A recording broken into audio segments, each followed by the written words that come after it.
Hello, I am the Viper.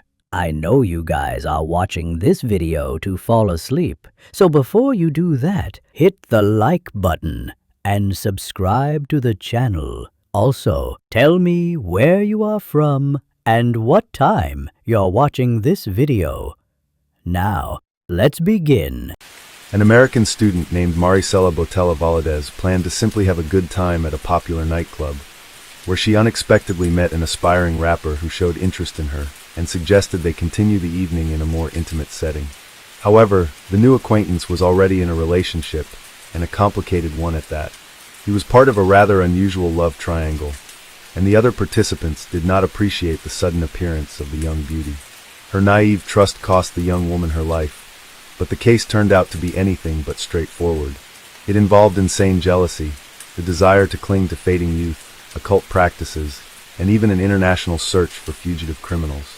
Nevertheless, thanks to the Herculean efforts of the investigators, it was possible to find all participants of the crime and establish the role of each. What is known about Maricela? Maricela Botella Valadez was born in 1997 in Seattle, the largest city in the state of Washington. She was the eldest of two children in a family of Latin American descent, raised alongside her younger brother. People described her as a sweet, sociable young woman who always had many friends, performed well in school, and after graduating, became a student at a prestigious university. Furthermore, Maricela was considered truly beautiful, petite, slim brunette with big brown eyes, luxurious hair, and a flawless figure. She always had a host of admirers, loved being the center of attention, enjoyed lively parties where she could have fun, and cherished every day. On Saturday, October 3rd, 2020, the student flew to Dallas to meet up with old friends. However, by Monday morning, she planned to return. Her brother was supposed to meet her at the airport on October 5th, after which they would head to the university together, but the plane arrived without her.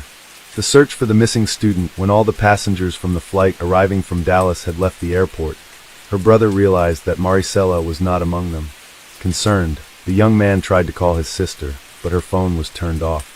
He then called their parents to inform them about the situation.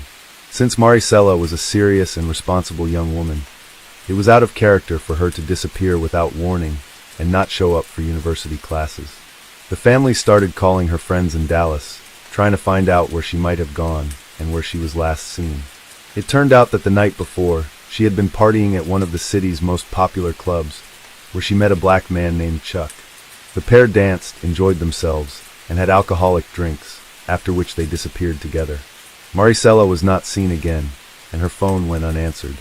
The information seriously alarmed and frightened her parents, so they immediately decided to report her disappearance to the police. It turned out that the young woman had indeed bought tickets for a flight to Seattle, but for some reason she had not boarded the plane. No one had seen her since that night, and no one knew where she might be. It was necessary to find out who Maricela's new acquaintance was, where they had gone, and whether she had gone with him willingly. Examining footage from external surveillance cameras located around the club, law enforcement officers saw the missing student leaving with a young man whose face could not be clearly seen on the video. According to the footage, she appeared to be walking with him voluntarily. The pair got into a black Audi car and drove off in an unknown direction. The mysterious new friend. Since the disappearance of 23-year-old Botella Valadez, several days had passed, and she had still not contacted anyone, nor had she logged into her social media accounts, and there were no transactions on her bank cards. The police needed to identify the stranger she had left with as soon as possible to understand where to look for them. One of her missing friends mentioned that her companion was possibly named Chuck, but that information was insufficient. Soon, thanks to the street camera footage, it was possible to determine the direction the car had traveled. Additionally, it turned out that the pair had stopped at a supermarket, where they also appeared on camera footage. Both looked happy, smiling, and showing affection for each other. The young woman picked out several drinks and candies, and the young man paid for everything at the checkout using a card in the of Charles Beltran. Thus, it became clear who Maricela had left with. Beltran was a 31-year-old musician, and even considered a rising local rap star. However, the man had a criminal past, having been incarcerated twice for robbery and armed assault. He had served less than 3 years, and was released on parole. Recently, the young man's career was on the rise, and he was even preparing to release his own music album. It was soon discovered where Charles lived, and by checking the cell phone carrier's data, it was revealed that the missing student's phone had been active at that fatal night's location. However, the house was owned by a woman named Lisa Dyke, and the musician was just renting a room from her. The very strange house. When police accompanied by an FBI agent assigned to investigate the girl's disappearance visited the address, the house was empty. They were only able to contact Lisa Dyke by phone as she claimed to be out of state on business.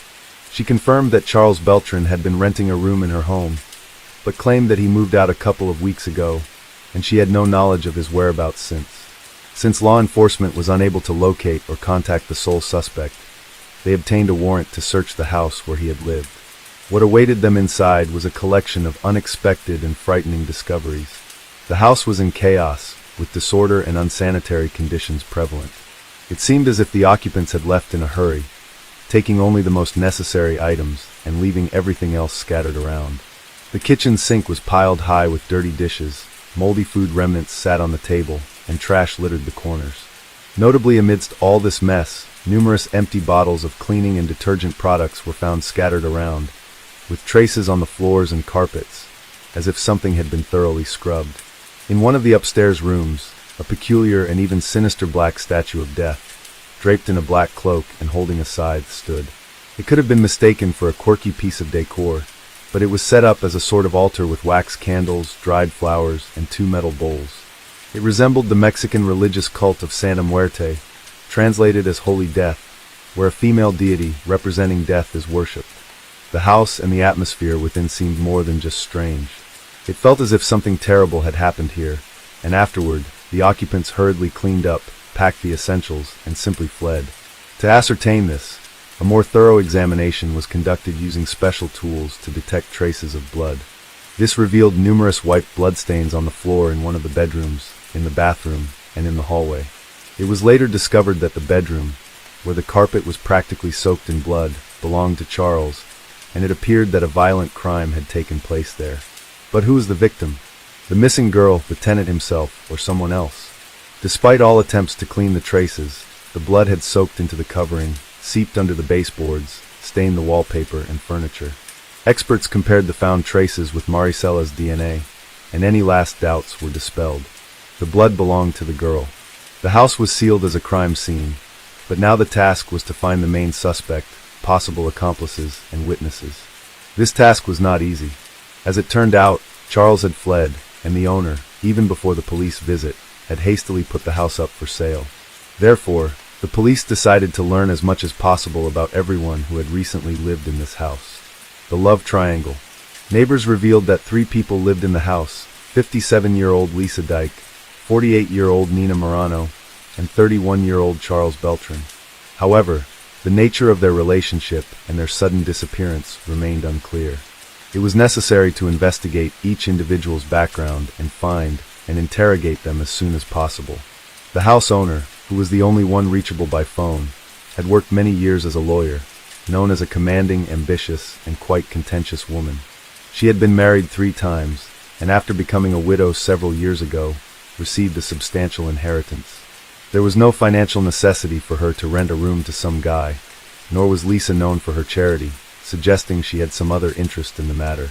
The young black man named Charles, or simply Chuck, Beltran, dreamed of making it on the music scene to build a rap career, but he lacked both money and connections, and his criminal past hindered him. However, about a year ago, he met Dyke, who moved him into her house, helped set up a small recording studio there, and even sponsored the filming of several music videos for the aspiring rapper. Moreover, she even bought him a car, paid for his entertainment and fashionable clothes, while insisting that their relationship was strictly business, and she saw great potential in this talented young man. The money she spent on him was an investment. The situation with Nina Morano was even more intriguing. She and Lisa had been in an intimate relationship for a long time, and after Dyke became a widow, she stopped hiding her affair with her lover. Moreover, several months ago, the women officially legalized their union by getting married. Nina moved into her spouse's house, where Charles was already living. According to a close friend of hers, Lisa had an intimate relationship with the young musician. Although she vehemently denied this, she secretly told her friend how amazing a lover he was. Apparently, She was in love with him because after their relationship began, Dyke desperately tried to look younger. She lost 55 pounds, changed her image, started wearing bright makeup, and even got several colorful tattoos.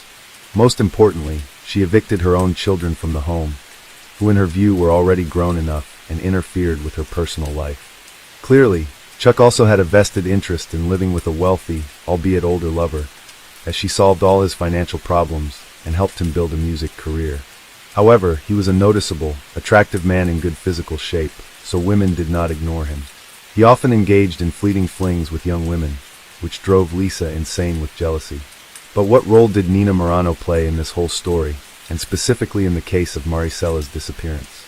According to the same close friend, Lisa's spouse was part of this strange love triangle, and was the only woman with whom Dyke not only allowed her young lover to sleep, but even insisted on it. Nina was also a successful lawyer and a very affluent woman. Thus, this trio lived in pleasure, sparing nothing.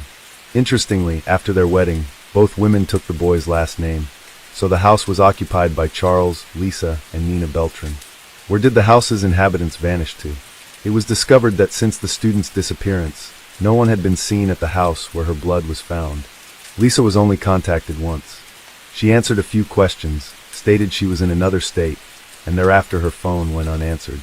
Nothing was known about the fate and whereabouts of Nina, as well as the main suspect, Charles. By tracking mobile phone signals, it was determined that on the night of October 5th, all three inhabitants, as well as the missing Maricela, were in the house. By early morning, their device signals had moved to a suburban area of Dallas, in a fairly deserted wooded area. Then the signals disappeared, and a few days later, Lisa only responded from her second work phone, which later also became unreachable. The mutilated remains. Using geolocation data from the mobile devices, the route taken that night by the sought-after group was traced, and the stops they made were identified. It was presumed that somewhere in this area, they might have disposed of the missing student's body. This defined a broad search radius, but the area was vast and difficult to navigate, so progress was slow despite efforts. Closer to the new year, the search operation was halted as neither the body nor any clues were found. However, in March 2021, a local hunter wandering through the woods stumbled upon a human skull that appeared relatively fresh. He promptly reported his find to the police, and the remains were soon brought to a forensic laboratory for necessary examinations. Dental records confirmed that the body belonged to the Seattle student who had been missing for nearly half a year. However, the advanced state of decomposition and damage caused by wild animals made it impossible to establish the exact cause of death. Notably, several characteristic marks on the bones suggested knife wounds, but it was unclear whether these were the fatal injuries. The arrest of the first suspects. Soon after the grim discovery in the forest, authorities managed to track down Lisa, who had moved to Florida with Nina and rented a house in Miami by the ocean. Unfortunately, only Nina could be apprehended, while her spouse, learning about the situation, hurriedly went into hiding. There were no traces of Charles, although he periodically communicated with former girlfriends via messengers. In her last correspondence, Dyke mentioned that the young woman's body had been found and warned everyone to be extremely cautious as the police were on their trail. Nina, now incarcerated, refused to provide any information, claiming she knew nothing about Maricella's fate. Meanwhile, Lisa, using all her connections, attempted to hire a good lawyer for her spouse. It also emerged that while in Florida, Nina had put her house in South Carolina up for sale, trying to liquidate it as quickly as possible. It was likely that the women needed the money to continue hiding or to leave the country altogether. A month later, authorities successfully located and arrested Lisa, after which both women were transported back to Dallas. Initial interrogations yielded no results, and a bail of $500,000 was set for each suspect. They managed to post the significant amount and were released under house arrest. However, the women were fitted with tracking bracelets, which allowed their whereabouts to be monitored. A bold escape attempt. In August of the same year, police traced Charles to Utah, hiding at the house of one of his ex-girlfriends. The woman, who was raising a 5-year-old son fathered by Beltran, was so pleased that the child's father had returned to her that she didn't question the reasons for his unexpected decision. The arrested man initially refused to testify or cooperate with the police. He still hoped that his wealthy lover, using her money and connections, would hire a good lawyer for him and help him avoid prison. but soon the situation drastically changed. On Christmas Eve of December 2021, the tracking bracelets worn by Lisa and Nina, who had been released on bail, suddenly went offline. Due to holiday chaos and high activity, it took until the next day to send a squad to their location, but by then the suspects were nowhere to be found. It soon turned out that they had been meticulously planning their escape for months, and by the time the police went after them, they had already illegally crossed the border into Mexico. From there, they flew to South Korea, and their trail was lost in Cambodia. The FBI was once again involved in the investigation, working with the Cambodian police and immigration services to track down the fugitive suspects. The women came under law enforcement's radar after withdrawing a large sum of money from an ATM. They tried to pay in cash everywhere to avoid revealing their whereabouts. ATM cameras helped identify the fugitives, and another camera on a neighboring building captured the license plate number of the car they arrived in. This information led to who took the police to the house rented by the extravagant foreigners. The women were rearrested and extradited to the U.S. in February 2022, where justice was to be served. This time, bail was denied, and they were sent directly to jail. Charles's candid confessions. By then, Chuck had fully realized that his lover was not going to save him from prison, and was only concerned about herself, leading him to express a desire to cooperate with the investigation and start providing information. His account of the events of that dreadful night horrified many. Beltran confessed that he had been in an intimate relationship with the homeowner, Lisa, and her spouse, Nina. According to him, he engaged in these relationships for money and the opportunity to advance his music career. He harbored no warm feelings towards these women, and often indulged in affairs with young and attractive women, which he never hid. While Nina was indifferent to his actions, Lisa sometimes became wildly jealous. On the fateful night of October 5, 2020, Chuck met a young student named Maricela at a nightclub. The beautiful, slender girl immediately caught his attention, and it seemed he caught hers as well. After spending several hours drinking cocktails and dancing, he invited her over, and she agreed. When they arrived at his place late at night, Nina and Lisa were already asleep, so Charles easily took the girl to his room. There, the couple engaged in intimate activities and later fell asleep. According to the suspect, in the middle of the night, Lisa entered his room, and seeing the young beauty asleep next to him, flew into a jealous rage. She went to the kitchen to grab a large knife, then returned and leaped onto Maricela, repeatedly striking her. Charles claimed he was awakened by the noise and was disoriented at first, still somewhat intoxicated. When he finally turned on the light, he was confronted with a horrific scene. Maricela's body had slid to the floor next to the bed, where she had bled out. At that moment, Nina entered the room. They just stood there for a few minutes, and nobody attempted to help the victim. When Chuck regained his composure, he realized that the crime might be pinned on him since he had a criminal record, and his influential lovers could escape punishment. That's why, he said, he agreed to help dispose of the body and cover up the crime.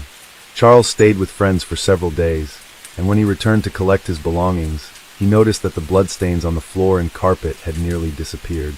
Lisa told him that she and Nina had taken care of everything and destroyed the evidence of the crime. Nevertheless, all three decided it was best to leave town for a while and watch from afar what would happen next. Lisa Dyke Beltran's version. Lisa's lawyer insisted that his client had no motive to attack the girl and take her life. She claimed that her relationship with Chuck was strictly business, and she viewed his promising music career as a good investment. Who he slept with or flirted with never concerned her. As a key argument, the defender pointed out that Dyke had recently entered into marriage and was happy with Moran. However, no one could explain why, after their wedding, the women suddenly decided to take the surname of the young lodger, who, according to them, meant nothing to them. At the trial, Lisa claimed that Charles was hot-tempered and very cruel, and when drunk, he became a beast whom she feared. According to her, that night he brought a new girl from the club, but after they became intimate, an argument erupted and Chuck, in a fit of rage, grabbed a knife. She and Nina ran to the noise and tried to separate the couple, but it was too late. Marcella was dead. They helped dispose of the body and clean up the scene under the threat of becoming his next victims. Witness testimonies. Lisa's friend, who testified in court, claimed that Lisa was literally obsessed with Chuck and had repeatedly confessed to her an uncontrollable desire to eliminate any girl who got close to her young lover. Clearly, she was unable to manage her emotions that night. Additionally, the witness mentioned the odd statue of Santa Muerte at her friend's house. She recalled being surprised by the improvised altar during a visit, but the homeowner jokingly claimed she was into black magic and knew how to cast a spell to ensure a man could only have eyes for her. However, it seems the ritual failed, and the woman resorted to using a knife. Another witness, a real estate agent approached by the women shortly after the incident, testified that they were eager to sell several properties they owned as quickly as possible. They also wanted to put their Dallas home on the market, but since it was the site of the alleged crime, they couldn't while the investigation was ongoing. The situation escalated when the remains of the missing girl were discovered, after which Lisa and Nina were ready to sell the property at half price just to get the money quickly.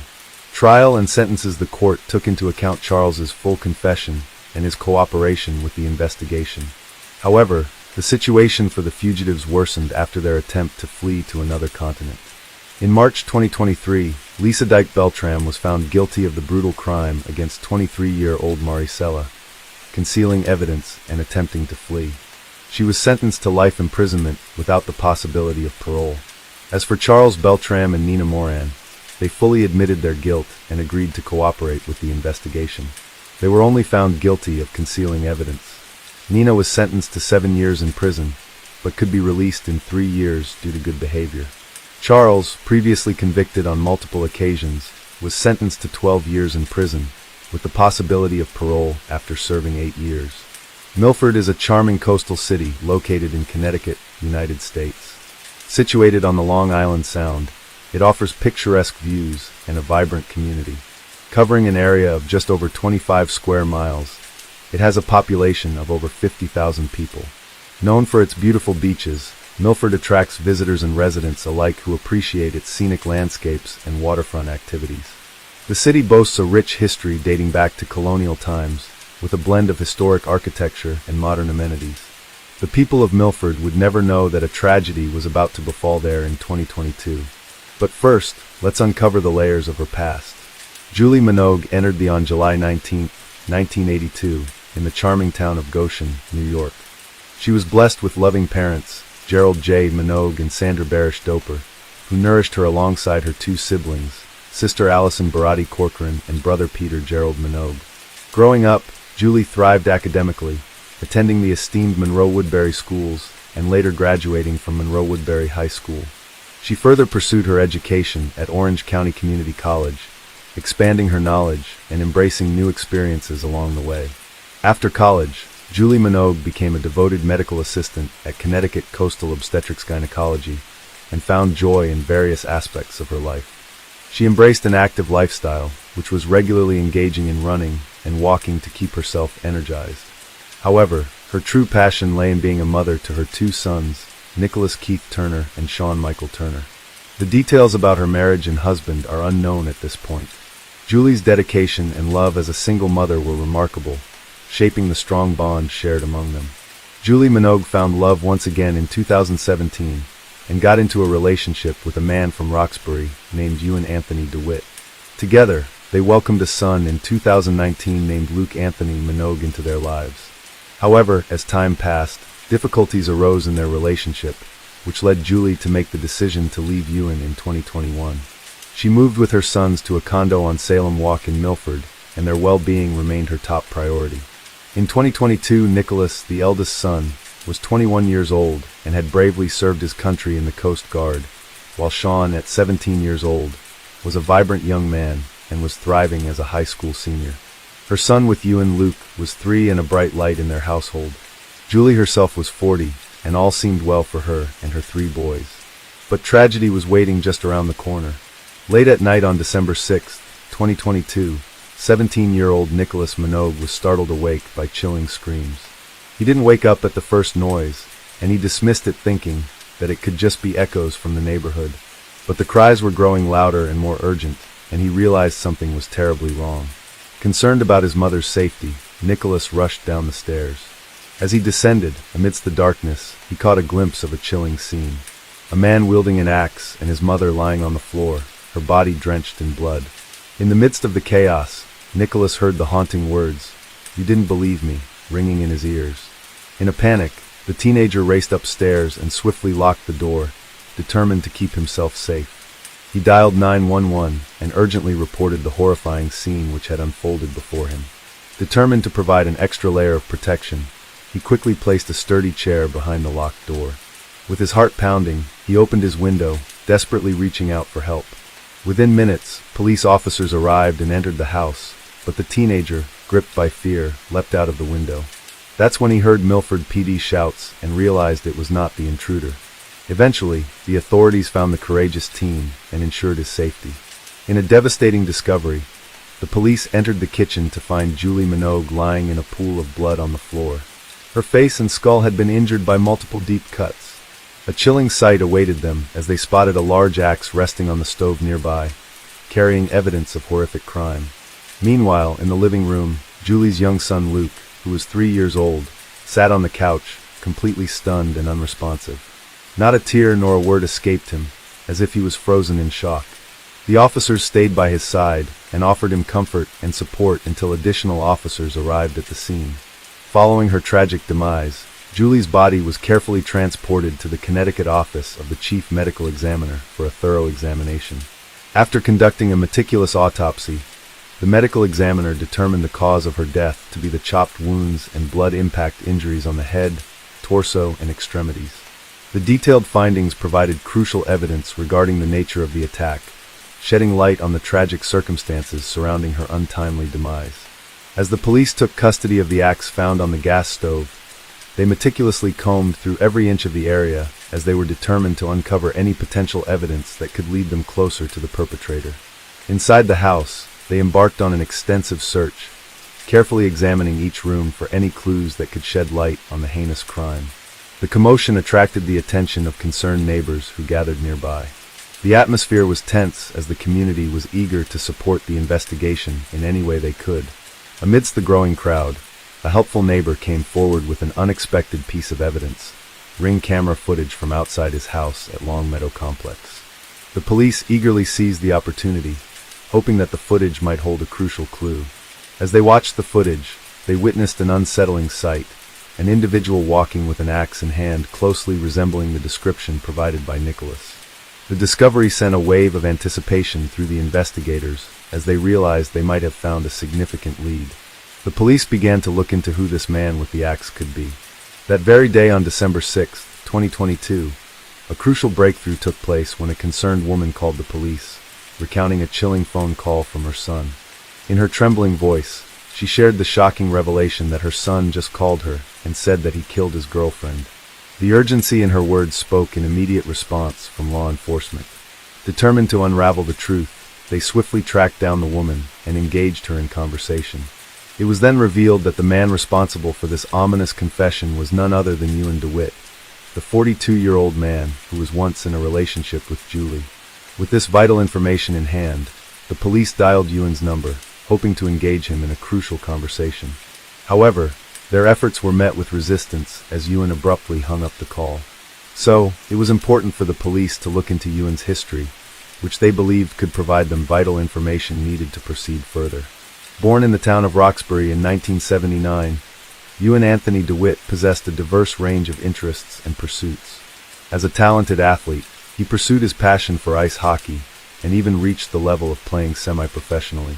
Ewan's thirst for knowledge led him to obtain a bachelor's degree in history from Siena College, showcasing his intellectual curiosity. He was not a person who'd be satisfied from a single vocation, so he also embarked on the journey to become a firefighter. Additionally, Ewan also shared his expertise as a personal trainer. In 2006, Ewan was arrested in Connecticut for driving under the influence and traffic offenses. He pleaded guilty, resulting in a suspended prison sentence and probation. After this, Ewan DeWitt's journey took an inspiring turn when he joined the prestigious ranks of the U.S. Marine Corps in 2009, where he embarked on a path as a skilled weapons specialist and non-commissioned officer. He served his country for 5 years and attained the rank of Lance Corporal in 2011. In a remarkable photo from his time in the Marines, Lance Corporal Ewan DeWitt is seen in action as a machine gunner.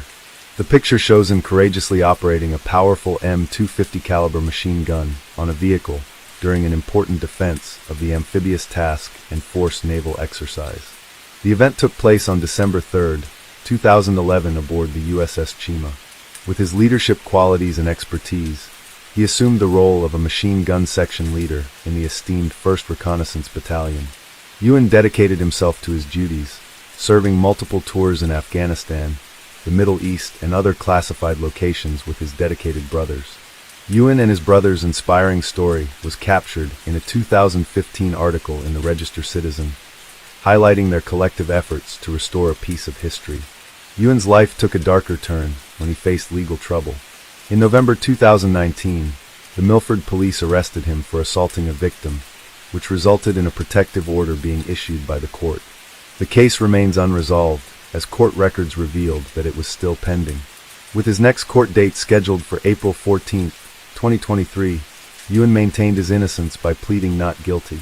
He was released on a $20,000 bond, awaiting the judicial process to unfold. Ewan's troubled past included a disturbing incident in which he was arrested for his actions towards Julie shortly after the birth of her son. Reports stated that he'd thrown a large object at Julie Minogue and had also destroyed her phone to prevent her from calling for help. Fearing for her safety, Julie sought refuge at a neighbor's house in contact of the authorities. The incident highlighted the alarming nature of Ewan's behavior and its impact on those around him, adding another layer of intensity to the unfolding events. In 2021, he faced charges of assaulting emergency personnel and a female in Wake County, North Carolina. Court records indicated that he pled guilty and received a combined jail sentence of 95 days, although the exact duration of his incarceration remained unknown. These encounters with the law showcased a pattern of concerning behavior, raising further questions about Ewan's character and past actions. Behind Ewan DeWitt's troubled history, a darker pattern of violence emerged, specifically targeting Julie Minogue.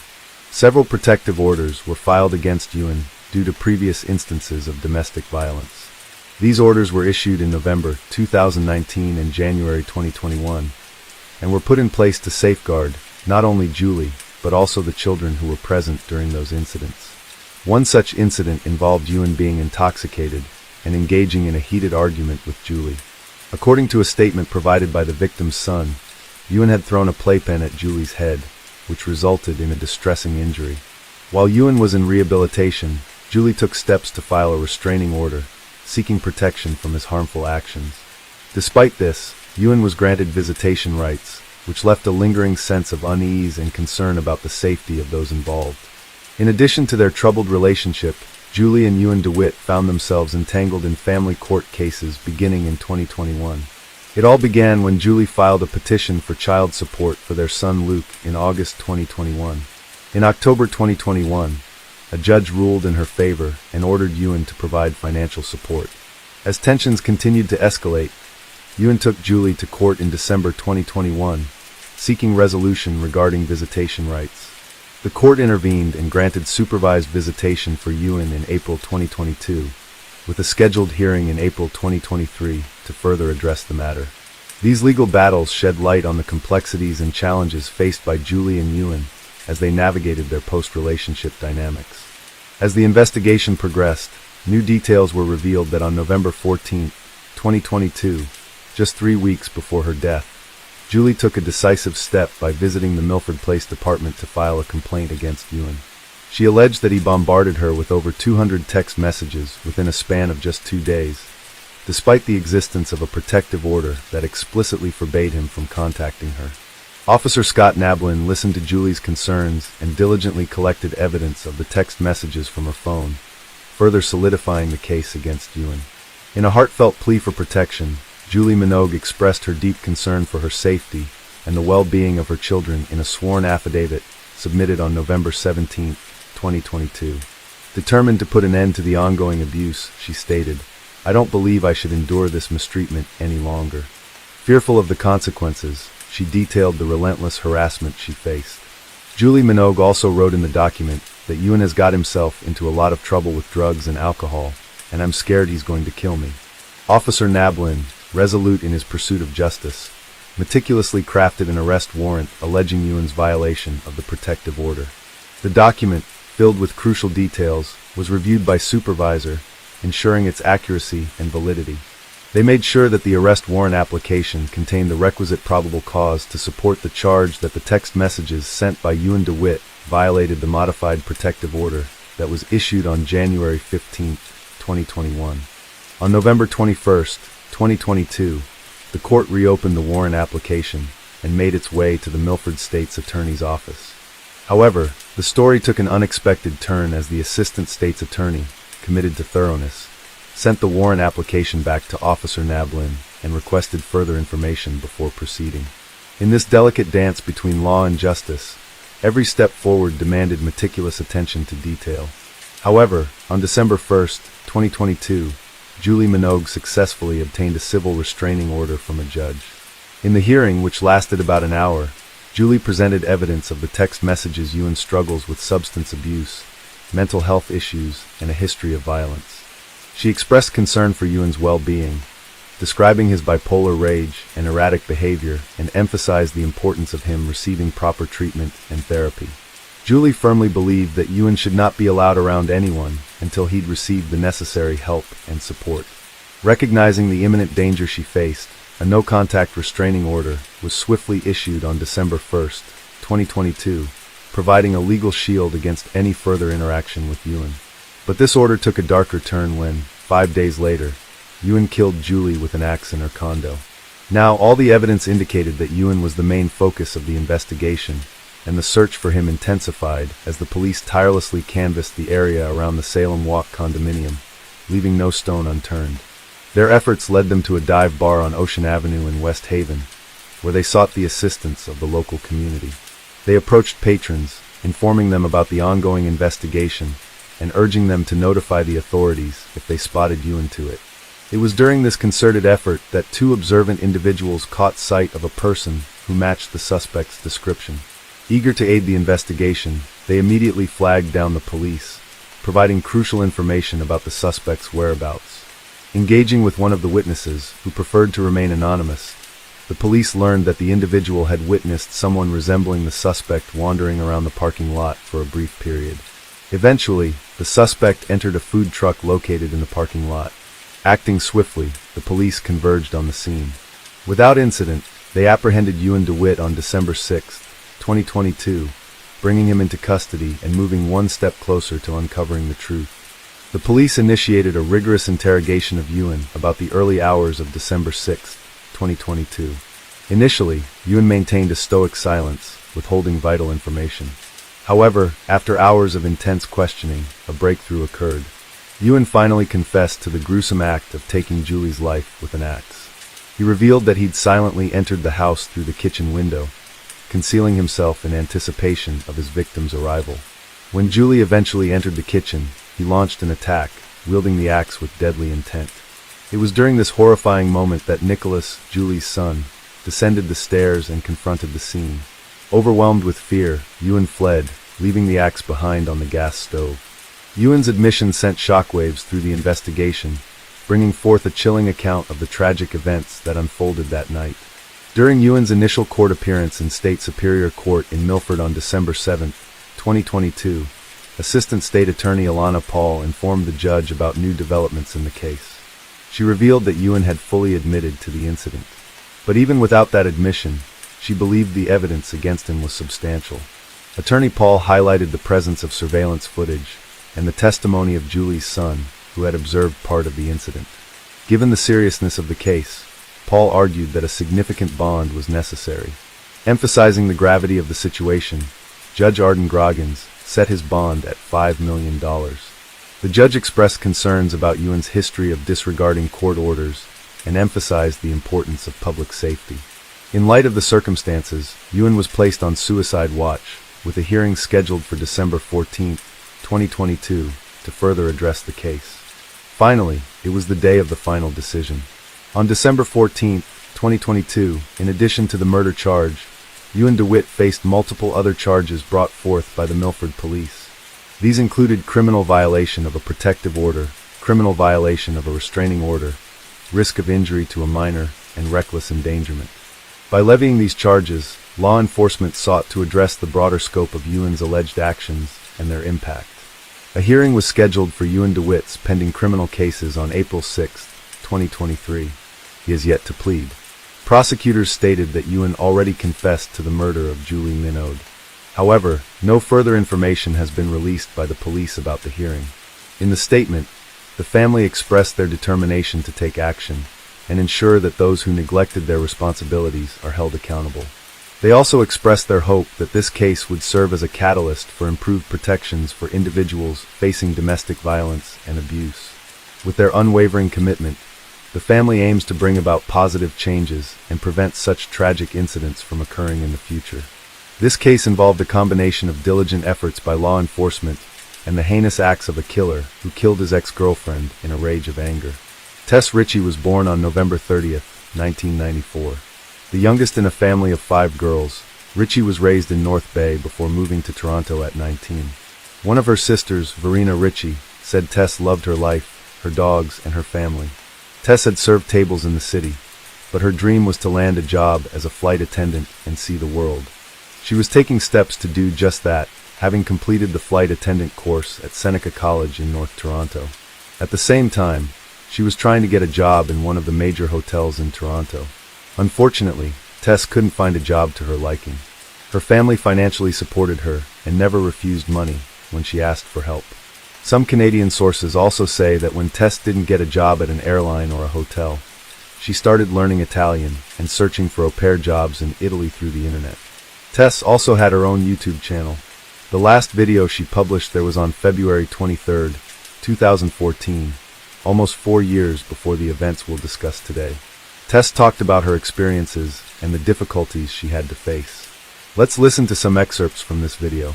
Unfortunately, a few years after recording this video, Tess again faced problems in her personal life. That fall, heartache destroyed her life. On November 23, 2017, Tess went through an emotional breakup with her boyfriend Julian. The next day she turned to her older sister, Rachel, who was 8 years older than her. The two were close. "She was my soulmate," Rachel said. On November 24th, Tess spent most of the day at Rachel's house in Toronto. They talked about the breakup, went shopping, and visited a dog park. That evening, Rachel cooked some food. However, she had to persuade her sister to eat, as she had no appetite due to stress. Despite this, Tess made plans for the night. She decided to meet an old-school friend named Riley Samar. Like Ritchie, Samar was from North Bay. She had moved to Toronto in the summer of 2017. The two hadn't seen each other in years, but now that they were both living in the same city, they had started talking again. Samar suggested they go to Cruise and Tango's, a well-known drag bar in the Church and Wellesley area. That evening, Rachel's partner ordered Ritchie an Uber, so she could meet Samar downtown. Rachel Ritchie recalled seeing her sister running down the front path to the Uber. That fleeting glimpse was the last time she would see her alive. Ritchie arrived at Cruise and Tango's around midnight. Samar wasn't there yet. The club was full of people. Tess texted her sister to tell her she reached the place safely. It was commonplace. Ritchie's phone was her second best friend, her sister said. The following morning, Rachel Ritchie sent her younger sister a text message. She didn't expect to hear back immediately, considering Tess had been out the night before. By 6:30 p.m., Rachel still hadn't heard from her. Soon after, she noticed that none of her texts had reached Tess. Rachel tried calling, but all the calls went straight to voicemail. Her mother, Christine Hermiston, also tried to contact Tess, but her phone was off. Christine received a message saying that Tess had ordered an Uber at 4:02 a.m. However, soon after she canceled it. When registering an Uber account, Tess indicated her mom's credit card. Hence, Christine received a message every time her daughter used a taxi. Tess always kept in touch with her family. So when her phone did not turn on during the day, they began to suspect something could have happened to her. She usually had her phone on at all times. Rachel asked her partner to check her sister's apartment in Scarborough. At the same time, she started contacting her friends. It was about 9:00 p.m. on Saturday. Tess was still missing. Her family had a bad feeling about all this. Rachel started calling hospitals and also contacted the police. By the evening of the following day, the police had no news for Tess' family. Several officers tried to find out where Tess Ritchie might be, but no one had seen or heard from her in the last 2 days.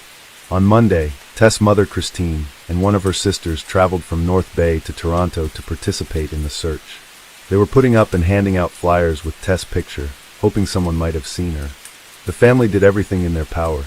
As for the police, they unfortunately did not show their best side when investigating the disappearance of Tess. but we'll talk about this a little later. At the same time, it turned out that Tess' friend Riley, with whom they visited the bar together, returned home safely after that night. When they asked Riley if she knew where Tess had gone, she said she and Tess had drunk a lot, which resulted in the bar's security asking them to leave. They left the bar shortly after 2:00 in the morning and went to Wellesley Street to eat something. On the way there, they met a guy who eventually went with them. Riley couldn't remember his name. On Wellesley Street, they ordered hot dogs. Tess wanted a vegetarian hot dog, which ended in a conflict with the seller. Tess believed they gave her a hot dog with meat. Riley admitted that her friend took mustard and sprayed the vendor cart with it, after which she, Tess, and the guy with them had to run to Dundonald Street. While there, they saw a woman on the house porch and started talking with her. Her name was Michelle Teep. Their conversation lasted about 20 minutes. Tess told Michelle that she had recently broken up with her boyfriend and shared how hard it was for her. Michelle tried to support Tess. Moreover, they even exchanged phone numbers. Teep said Richie seemed like someone trying to have a good time, but when she looked into her eyes, she saw sadness. The breakup with Julian appeared to be weighing her down. I told her everything does get better, and just to hang in there, Teep said. At 4 a.m., Riley received a text from her boyfriend asking her to come home. She said goodbye to Tess and walked towards Yonge Street and then home. Tess was disappointed that Riley had left her. At 4:02 a.m., she ordered an Uber. Thus, one can assume that after her friend left her, Tess decided to go home too. The driver arrived at 4:14 a.m., but Tess wasn't there. On Wednesday, November 29th, just one day before Tess's 23rd birthday, Christine again distributed flyers with her daughter's picture in the area where people last saw her. Knowing that Riley had parted with Tess on Dundonald Street, Christine decided to explore this area. She turned to Embrazo, a nurse who worked at St. Michael's Hospital, as their daughters had been friends since elementary school in North Bay. Together, they set out to find Richie amid a growing search effort and social media push to locate her. That's when Brazeau made a haunting discovery. Peering into the bottom of an outdoor stairwell in a construction site at 582 Church Street, Brazeau immediately recognized Richie's body lying on the concrete. In 2017, this building was under reconstruction and partially fenced. It looked like this. I went into complete shock, horror, disbelief. I couldn't process or make sense of what I was seeing, Brazeau said through tears. I was terrified. Dust from a nearby gravel pile lay like soot on her body. Brazeau let go of the staircase railing and walked backward down the gravel driveway toward Church Street. Hermiston was farther up the sidewalk by that point, unaware that her daughter's body was so close by. Brazeau began to call out to her. "Christine, come back here," she said. "There's a girl in the stairwell. You've got to come back." Hermiston turned, raced down the driveway, and stopped dead at the stairwell. After a few moments, she started screaming and asking God for help. Tessa's death became a heartbreaking challenge for her whole family. They found her body just 300 yards from the bar where she spent time before she disappeared, and just 20 yards from where her friend Riley last saw her. It raised a lot of questions about the work of the police. After all, her body was a couple of blocks from the bar all this time. However, after Anne and Christine found Tessa's body, an anonymous police source provided the press with new information. Allegedly, Tess advertised her intimate services via the internet and worked in a strip club. The grieving mother said Toronto police didn't do enough to search for Richie because they assumed she was an escort. It was horrifying to read that. Hermiston replied angrily at what police sources told the media after her body's discovery. She was not making a living in the sex trade industry. It's a blatant lie. They leaked that so it would look like she lived a high-risk life and was in a laneway with somebody, and it wasn't their fault. Although Tess did work as a waitress at a strip club, she quit less than 2 weeks after they hired her. As for intimate services advertisement, it was just an account on a dating site. Even though they had found Richie's body, there was no explanation for what happened to her. Police did not initially suspect foul play, but the homicide unit eventually took over the case after an autopsy revealed she had died of neck compression. Moreover, they found seminal fluid on the girl's clothes and saliva on her bra. After some tests, they found traces of male DNA. Thus, the police finally started searching for a suspect. Considering Riley's testimony, the detectives were trying to figure out the identity of the guy the girls met that night. After all, he was the person Tess stayed with after Riley went home. The police turned to CCTV footage to learn more about that night. This video shows Tess and Riley leaving the bar and going towards the hot dog vendor's cart. There were also CCTV cameras on the building close to where Brazeau found the body. After analyzing the recordings, the police saw Tess and her new acquaintance walking hand in hand up the gravel driveway. According to the information voiced by the police, the camera captured Tess and this unknown man at 4:14 a.m. The following recording, taken 46 minutes later, shows the guy leaving the place alone. Tess never appeared in the footage again. Therefore, the police believe this man was the main suspect in the Tess Ritchie case. On December 10th, during a press conference, the Toronto police published pictures of this man taken with the help of a video surveillance system. They hoped someone would recognize him. The pictures, taken by an ATM camera, were of poor quality. An ATM was next to the place where Ritchie bought hot dogs. In the evening of the same day, the police discovered the identity of this man. Oddly enough, after seeing the published images, the man called the police station himself. "I'm the guy in the photo," he said. The person who was with Tess that night was 21-year-old Kalen Schlatter. In the fall of 2017, Schlatter was 21 and living with his parents and younger brother at their North Toronto home. He had completed a year of postgraduate study as a car mechanic and worked with his dad in construction. Schlatter, his parents, and one of his lawyers went to the police station, where he briefly spoke with detectives but refused to testify. His parents brought some food and a bottle of water for their son. In the end, they provided police with some crucial evidence. While still at the police station, Schlatter threw an empty water bottle into a trash can. The police promptly seized it and sent it for forensic medical examination. It took some time, but eventually, they determined that the DNA sample on the bottle and DNA samples extracted from seminal fluid and saliva found on Tess Ritchie's body belonged to the same person. Police planned an undercover operation to monitor Schlatter for several weeks, but the DNA results accelerated the process. Schlatter was arrested around 11 p.m. on February 4, 2018, after watching the Super Bowl with his family at the Cineplex Cinemas Queensway in Etobicoke. They took him to 13 Division and placed him in a holding cell at 3:19 a.m. on February 5th. Two other men were locked in holding cells on either side of him. Schlatter had no idea both were undercover cops and that he was about to give them an abundance of evidence. The three men sat in separate nondescript holding cells with a combination toilet and sink as well as a bed. Schlatter was locked in a cell between the two cops, with all three men facing the same wall. None of them could see each other, but that didn't stop them from talking for hours. Schlatter told these policemen about his passion for card games and his ability to seduce women. According to him, he has slept with more than 40 women, even though he was only 21 years old. However, he did not mention that he liked both men and women. As it turned out later, Schlatter did not meet Tess and her friend Riley on the street. He was in the same bar as them. That's where he first noticed them. This recording was made shortly before security asked Tess and Riley to leave the bar. Here's Riley and here's Tess. And this is Schlatter. Schlatter also told undercover officers about Tess. At first, he said that she was alive when he left. Shortly after, Schlatter added that something could have happened because alcohol clouded his mind. He thought he was not capable of it. The police charged Kalen Schlatter with taking the life of Tess Ritchie, but of course, he denied his guilt. In June 2018, two police officers, Alan McCullough and Michael Jones, were charged with 2 counts of misconduct for neglect of duty under Ontario's Police Services Act. According to the notice of hearing, they allegedly failed to thoroughly search the adjoining property or immediate area, interview neighbors, and notify a supervisor. If they had followed protocol, Christine Hermiston stated, they would have found her.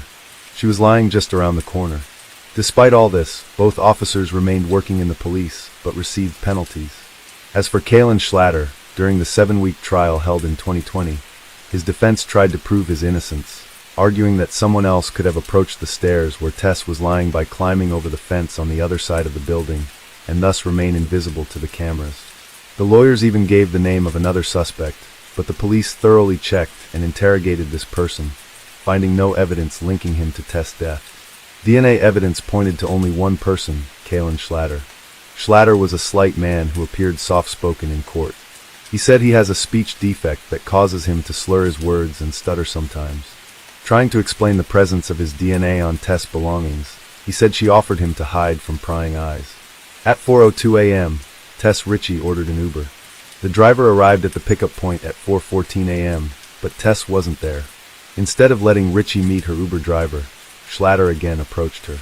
They sat down on a bench at the corner of Church and Dundonald. Tess seemed a bit more upset from the argument, so I walked over to her to check if she was all right, Schlatter said. He said it was Richie who asked him to sit and talk. It's impossible to corroborate his account, as there is no sound on any security video from the area. Schlatter testified Richie was bummed about her breakup, so he started talking about the dissolution of one of his previous relationships to make her feel better. She listened intently, he said, and even declined a phone call during their conversation. It was a lie. The police examined Tess' mobile phone records and discovered no one had called her during their conversation. Later on she asked if it's okay if she kisses me, Schlatter said. We stand up and give each other a hug and kiss. These words could not be confirmed either, since there weren't any kisses on the CCTV footage available to the police. According to Schlatter, Richie asked him to follow her to the driveway at 582 Church Street and down into the property's outdoor stairwell. The prosecution considered these words a lie because, at that time, the Uber driver was waiting for Tess. They suggested that Schlatter offered to escort Tess to her car, but he was planning something completely different. We will never know what Kaylin Schlatter told Tess Richie as they walked up Church Street to convince her to walk into the dark at 4 a.m. with a man she just met. Schlatter claimed that he and Tess went down the stairs and started kissing. He wanted more, but Tess said they couldn't go any further. According to Schlatter, they kissed for a long time, which resulted in him ejaculating into his pants. After that, he invited Tess to his house, but she refused and said he could leave, which he did. Schlatter continued insisting Tess was alive when he left. It is important to note that all of the above was Schlatter's story, which the police could not verify. Only 2 people knew the truth about what happened that night. One of them was already dead. The prosecution's witnesses at the trial were Riley, a friend of Tess, and Michelle Teep, a woman with whom they talked that night. They both identified Schlatter. Schlatter not only spilled his guts to 2 undercover cops, he allegedly confided crucial details to a cellmate when they were at a Toronto detention center for roughly 2 months in 2018. The man, who can only be referred to as Yes because of a publication ban, has a criminal record spanning decades, including several break-and-enters and a domestic assault. The informant said he initially felt sorry for Schlatter as he was a young man in jail for the first time. That's why Yes invited him to share his cell while the 2 were in protective custody. But over time, Yes soured on his new cellmate. Schlatter would cry himself to sleep at night because he didn't want to do time and because he missed his mommy. And yet he showed no remorse about Richie's death, Yes said. He said Schlatter told him about his kiss with Richie and that he lost control when she said she didn't want to go any further. He couldn't stop and strangled Tess with a scarf. In court, Schlatter flatly denied that those conversations took place. His lawyer called Yes a manipulative, pathological liar. Putting aside all the testimony and relying only on physical evidence, one can conclude that someone strangled Tess Richie, and only one person's DNA was on her clothes, Kaylin Schlatter.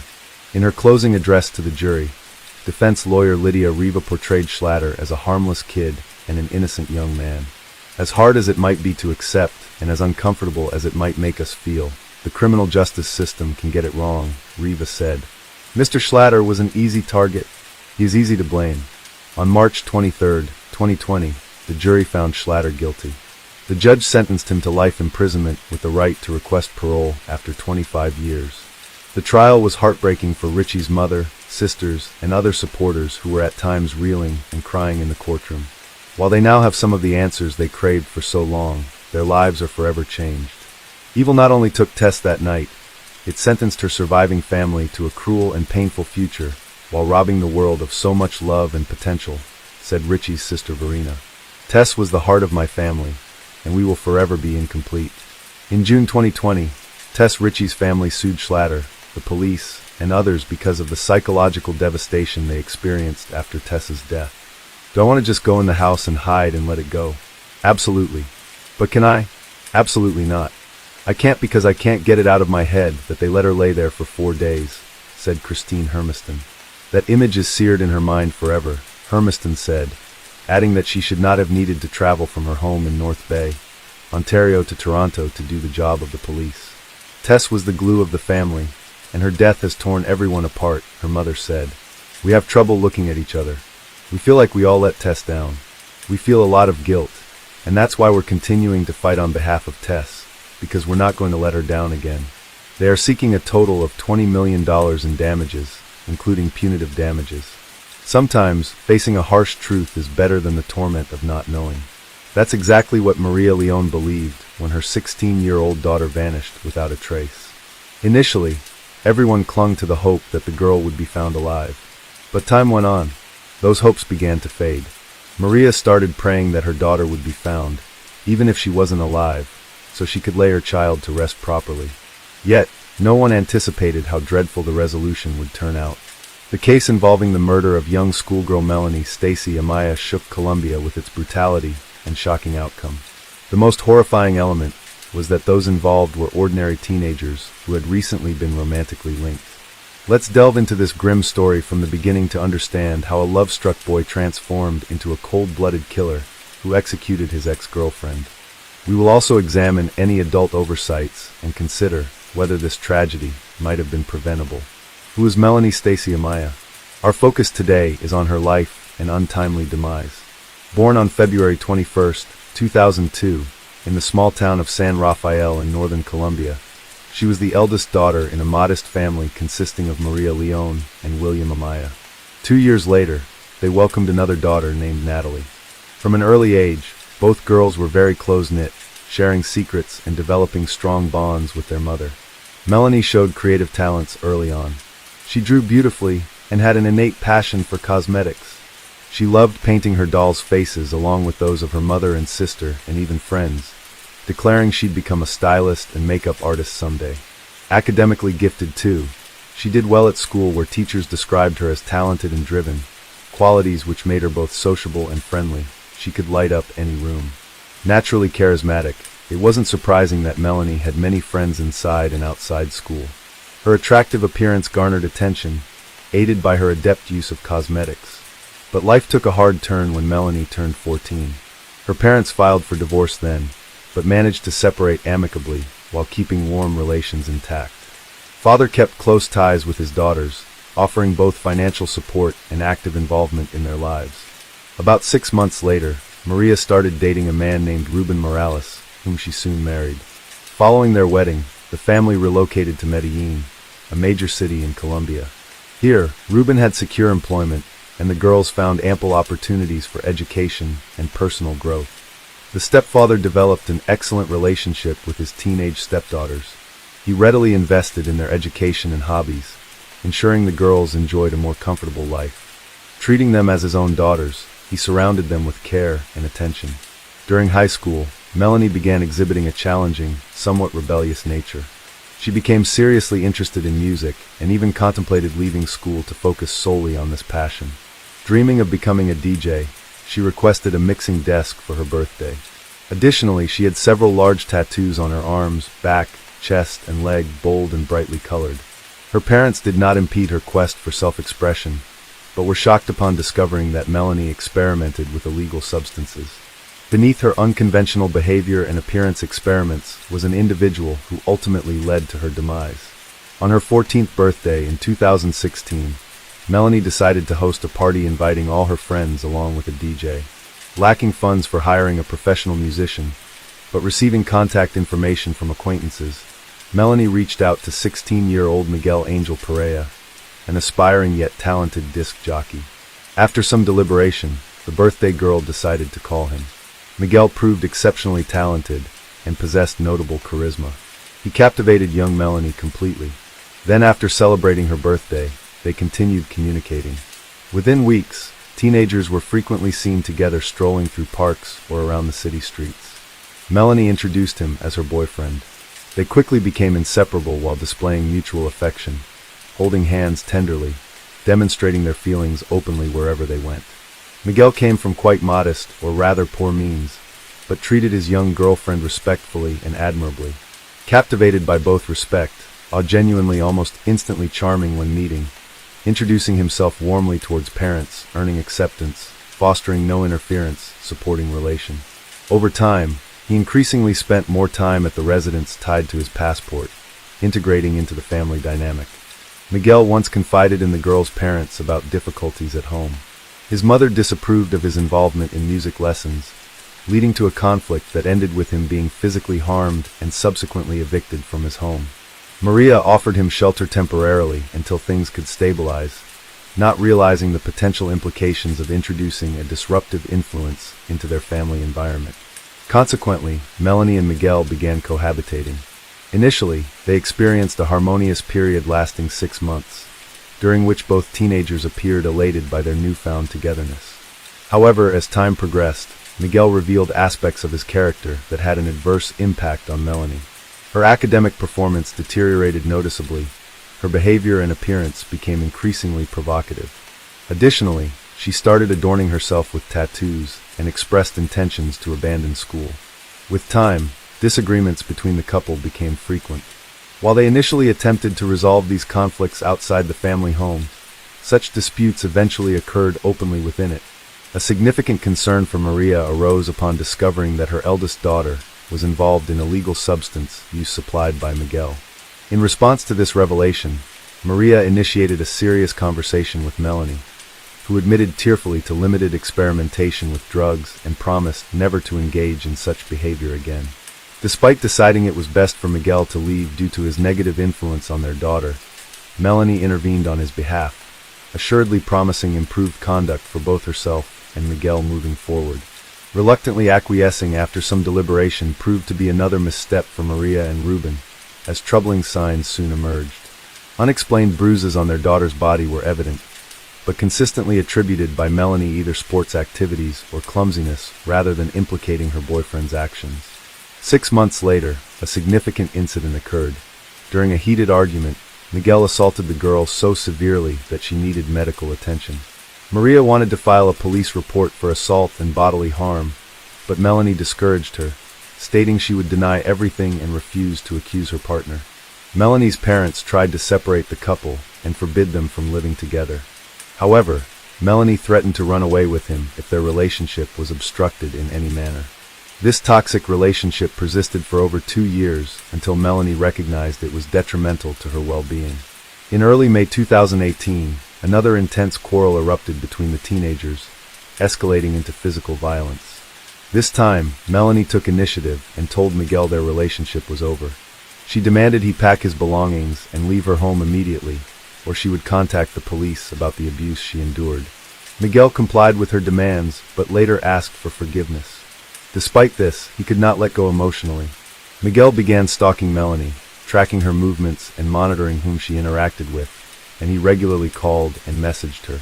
His messages ranged from declarations of love and apologies to death threats. Concerned about this obsessive behavior, Ruben sought a restraining order against Miguel for the safety of his stepdaughter. Nevertheless, law enforcement dismissed his concerns, seeing no threat in what they perceived as teenage drama. Maria also reached out to the prosecutor's office, citing potential danger posed by Miguel. However, authorities did not take her seriously either. They assumed incorrectly that an 18-year-old young man wouldn't harm his ex-partner, a belief rooted in unfamiliarity with his true nature. Mysterious disappearance of a schoolgirl. Almost 2 months had passed since the couple's separation. Miguel seemed to have calmed down and was no longer looking for meetings with Melanie. The girl lived her old life. Her grades at school improved noticeably. She met with friends and practiced music. Her parents also no longer had reason to worry. They tried to the former boyfriend of their daughter from their memory and forget him like a bad dream. On June 28, 2018, Melanie was excited to attend a birthday party for her close friend. The event was scheduled to take place at one of the city's most popular nightclubs. To ensure she looked stunning, Melanie meticulously prepared herself by selecting an outfit, applying makeup, and styling her hair. Once she felt ready, she said goodbye to her mother and assured her she'd be back not too late before leaving in a waiting cab. Maria trusted her daughter's friends well enough not to worry excessively. However, the next morning brought concern when Maria realized that Melanie had not returned home. She attempted to contact Melanie, but discovered that her phone was turned off, a distressing sign. Despite this, Maria tried to stay calm by telling herself that teenagers might have simply lost track of time and that Melanie's phone battery could be dead. Around lunchtime, Maria called Isaac and was shocked to hear that Melanie never arrived at the party. None of their friends had seen or heard from her either. Frantic with worry, Maria began calling all of Melanie's friends and classmates. Unfortunately, no one could provide any useful information about her whereabouts since she left the house. In response, Maria promptly contacted William, Melanie's father, and he rushed over immediately. Together with Ruben, the stepfather, they went to file a missing persons report at the police station. However, they encountered bureaucratic indifference, as authorities noted that it is necessary to wait 24 hours and suggested that Melanie might just be asleep at a friend's place post-party. Refusing to waste precious time waiting passively for answers, the parents along with Ruben decided on taking swift action themselves. They mobilized relatives and friends in their search efforts by contacting all known acquaintances and visiting familiar places where she might have gone, while also distributing hundreds of flyers around the city, hoping for leads on Melanie's location. The next story we're sharing is about the Erie Miller case. Bruce Miller was truly a kind man who carried the full weight of responsibility on his shoulders. He worked tirelessly, often without rest, to support his family, never holding back. His life was dedicated to making his wife happy. He was her supporter, her protector, and her source of stability. But in a cruel twist of fate, instead of being rewarded for his dedication and love, he became the victim of a ruthless crime. Bruce fell prey to the dark side of the internet. His feelings for Sherry grew after he hired her and helped raise 3 children with her. They eventually fell in love 2 years later, and this emotion completely consumed him. Bruce decided to adopt her children to create a united family and home for them all together. However, Sherry concealed her true intentions. While Bruce believed in their bright future together, she led a double life and deceived him. The computer Bruce bought for Sherry turned out to be more than just a gift. It became an instrument in her dreadful scheme. Instead of using it for business growth, she used it to plan his murder. Sherry came to realize that divorce wouldn't bring her desired wealth, and so she resorted to drastic measures by manipulating Bruce's feelings and using him as an instrument in her cruel plot. This case could be seen as one of its kind, a pioneering example where online interactions played a critical role in criminal activity. Perhaps this marked one of the first instances when internet communication became pivotal in legal proceedings. A fascinating development indeed. In today's era, such cases are increasingly common compared to times when the internet was nascent and people were unaware that everything they did online could be tracked or restored. Sherry, like many others at that time, had no idea that deleted messages could be recovered later on. It also highlighted how dangerous it is chatting with strangers online, and just how much one's life can change due to this form of communication. There are always individuals who find themselves unexpectedly at center stage, plunged into worlds full mysteries, intrigue, and Bruce surely counted among those people. A person whose story is packed with secrets, unexpected turns. Born on July 26, 1951 in Flint, Michigan. During younger years, Bruce worked as mechanic at General Motors factory, but later changed course, opening own business salvage yard, deal-told cars, reselling spare parts, despite handling large cash sums, dealing different social groups, still known generous, kind-hearted individuals, sometimes even bent law falsifying license plates. Though rarely done, didn't have many romantic relationships. Followed marriages, both ending divorce, finally meeting fate, bringing final love. Sherry Miller. Sherry often displayed unusual habits, behavior, according to her friends. She would act as if she were creating a new identity on the internet, while engaging in flirtatious conversations with strangers. People's opinions were divided. Some believed Bruce was aware of it, but chose to ignore it, finding easier to maintain the status quo.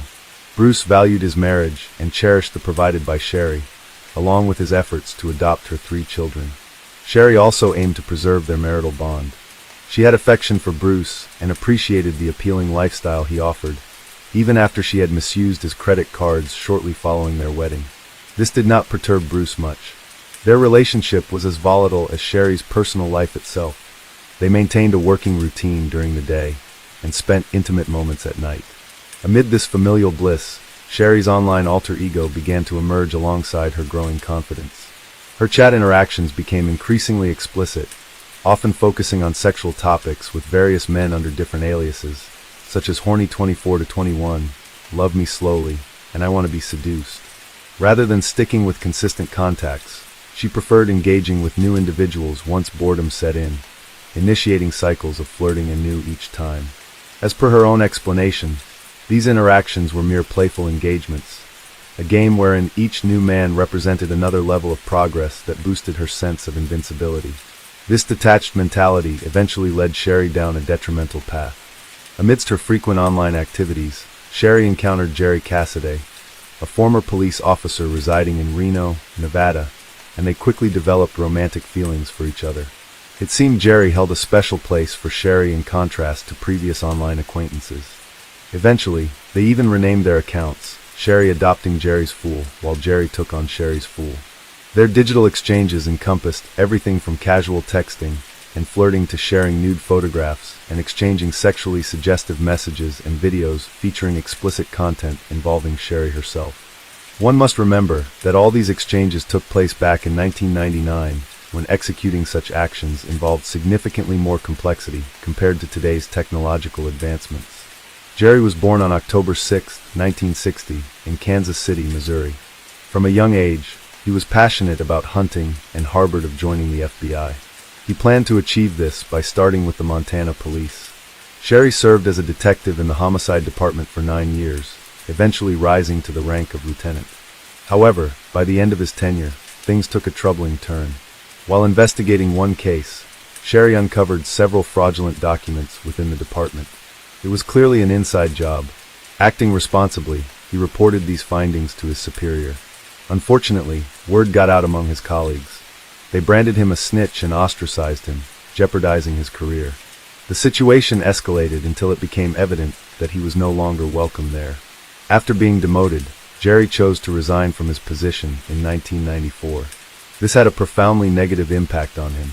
Consequently, he began struggling with alcohol and substance addiction, while also battling depression. Not long after these events unfolded, Sherry's wife divorced him. This divorce further affected him, as it resulted in losing visitation rights with their son.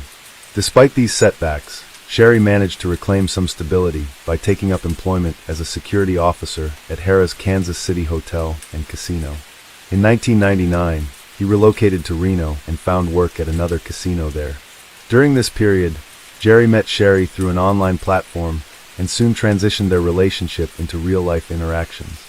Rather than viewing the relationship as a passionate affair, Sherry started to exploit Jerry. Her influence over him became evident to those who knew him well. He observed that Jerry seemed to exhibit symptoms akin to bipolar disorder. He was highly enthusiastic when Sherry was around and deeply despondent in her absence. It wasn't long before Sherry began her deceitful manipulations. In September, she falsely declared that she was pregnant with Jerry's child. Shortly after, she claimed that she had miscarried due to Bruce allegedly beating her, though this was entirely untrue. Bruce in reality was a diligent family man, and not the dangerous individual Sherry depicted him as. Jerry, unaware of the truth, became exceedingly angry. Losing his supposed unborn child and believing Sherry was subjected to violence were unbearable for him, a lot for anyone. Concurrently, Sherry dissuaded Jerry from confronting Bruce by claiming Bruce had significant influential connections and substantial wealth that would ensure they faced retribution if they acted against him. Just 1 month later, Sherry fabricated another story about being pregnant with twins.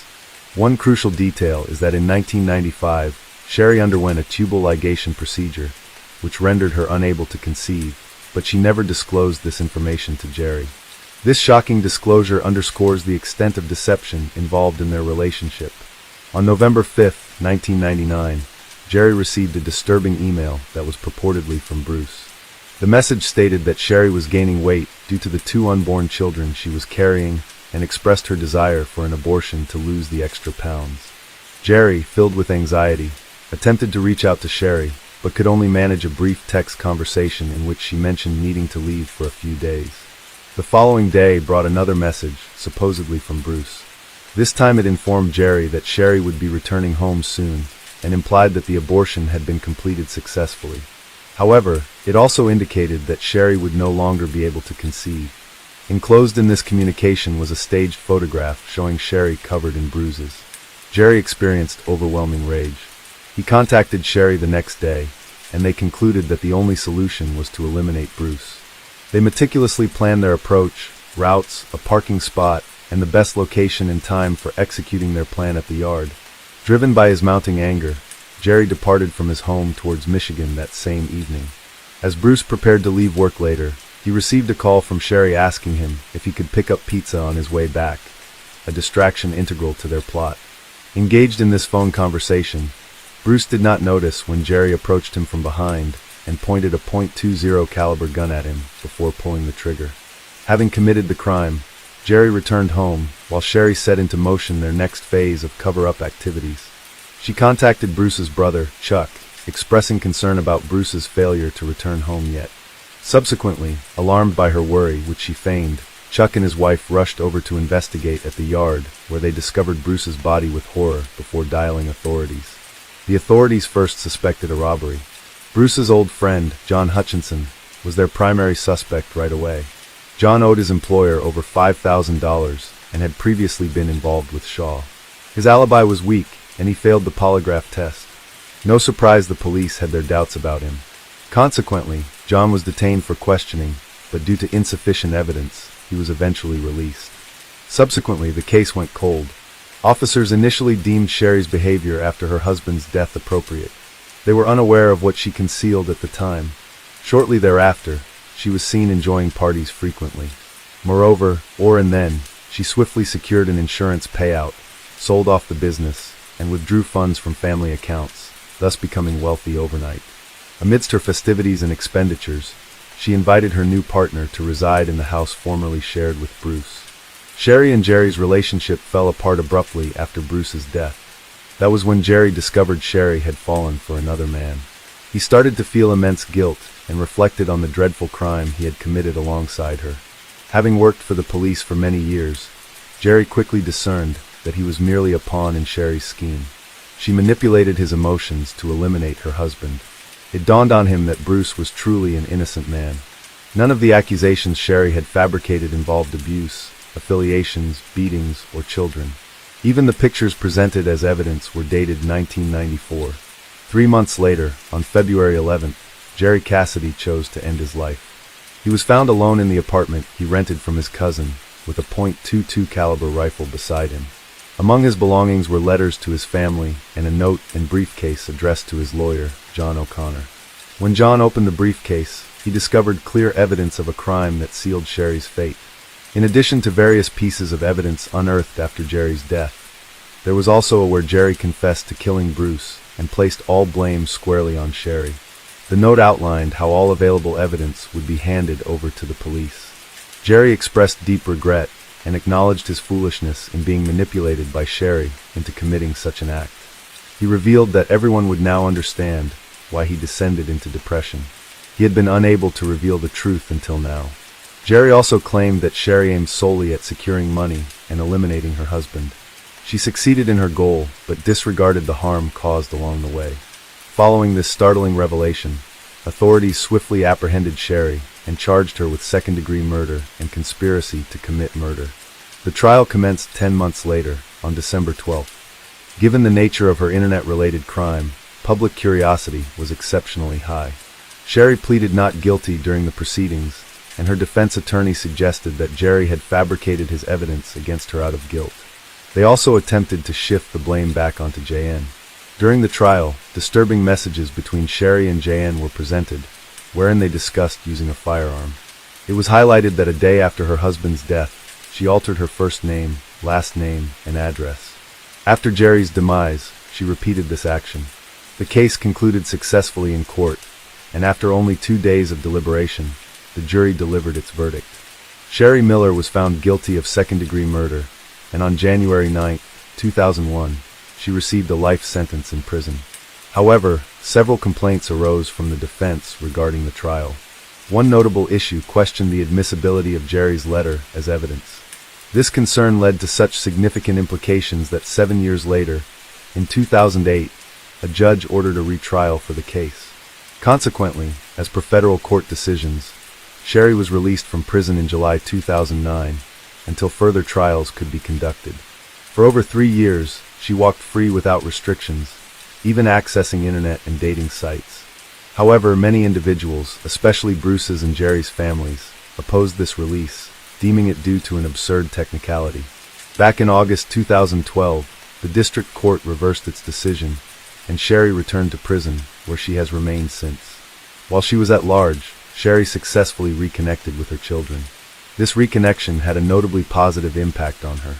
In April 2016, she wrote a letter admitting guilt despite previously denying it. She explained that her initial denial stemmed from fear that an admission would hinder her chances of appealing for a retrial. Her attorneys had advised such action. However, they later denied this claim. They asserted that if they had known about her guilt earlier, they would have recommended pursuing a plea deal. Under such circumstances, Sherry would have faced only 15 years of imprisonment, as opposed to the longer term she is currently serving. By then, Sherry had already spent 2 decades behind bars. Notably, during this time, she entered into her 4th marriage with Michael Dinelli. Michael learned about her story through media reports and became interested in her situation, eventually proposing during their first meeting. On June 1, 2011, the Waller family's life took a turn. A woman named Jackie contacted her sister Cheryl, informing her that she was going to pick up her children from her ex-husband, Clay. Jackie planned to return home later that day. However, she never came back, nor did she make any further contact. Worried and unable to reach Jackie, Cheryl became increasingly anxious. By around 7 p.m., Cheryl decided to drive to the police station. Here, she made a startling statement. Cheryl claimed that Clay Waller had killed her sister. The police officers found this accusation shocking, since Jackie had only called a few hours earlier, and there hadn't been any immediate cause for concern or reason to believe she was in danger at that time. Despite the unusual nature of Cheryl's assertion, it eventually became apparent that her instincts were correct. Jackie was indeed entangled in a troubling situation. So, what exactly happened to Jackie? And why was Cheryl so convinced her sister had been murdered by her ex-husband even before Jackie was declared missing? Jackie was known for being sweet, kind, and caring. When she met Clay, there was an instant connection between them. Clay had a speech impediment that had subjected him to ridicule by others. This made him feel awkward and uncomfortable in social situations. However, unlike others, Jackie didn't ridicule him. Instead, she defended him and ensured he wasn't hurt by people's unkind remarks. Jackie's nature was all about protecting the vulnerable, fighting injustice, and helping everyone around her. It wasn't long before their bond grew stronger and they got married. At the time of their marriage, both were about 30 years old and aspired to have a large family. They bought a small house in Sanguine View, Missouri, where Jackie began creating a family nest. She had a successful career. Unfortunately, the same couldn't be said about Clay. His life consisted of numerous failures, and he struggled with holding down any job for long periods. As a result, Jackie became the primary breadwinner of the family.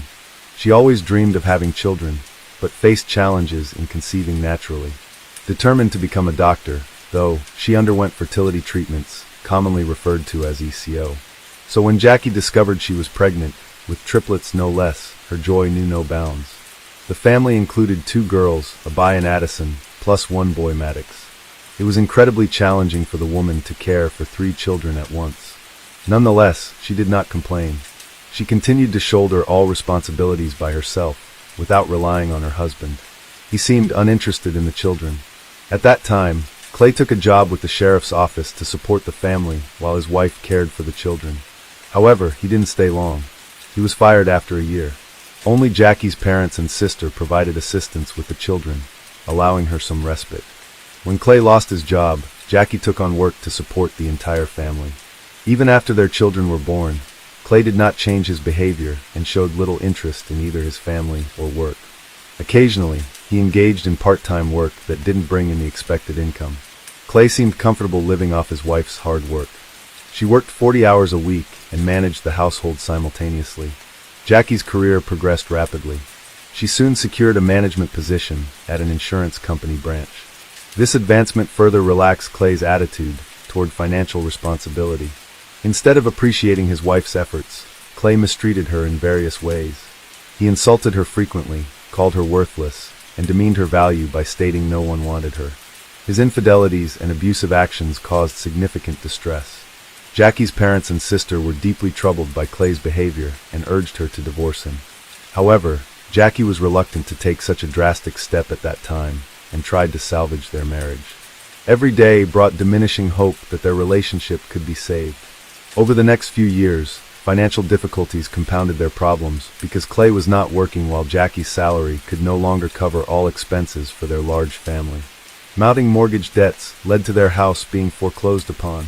The woman decided it was time to move in with sister, seizing upon the opportunity. Her husband then relocated to a friend's place. At this point, their children were a bit older. Jackie faced the tough yet necessary choice to file for divorce. She believed she and her kids deserved a better life. When Jackie brought this up with her husband, Clay seemed calm initially. However, he soon changed his stance and refused the divorce. His threats started subtly, but gradually escalated into direct threats against her life. He warned that divorcing him would be like signing a death warrant for herself and their children. These threats terrified Jackie, yet she remained resolute. Living under such conditions was no longer an option for her, so she sought ways to end her marriage with Clay. She turned to her family, sharing the troubling behaviors of her husband, and began keeping a diary to document his actions. Jackie also noticed that Clay was stalking her. For the sake of safety, she and her children moved in with her sister during this period. Her kids were only 5 years old and didn't understand the situation fully. Nonetheless, Jackie explained that their current living arrangement was crucial.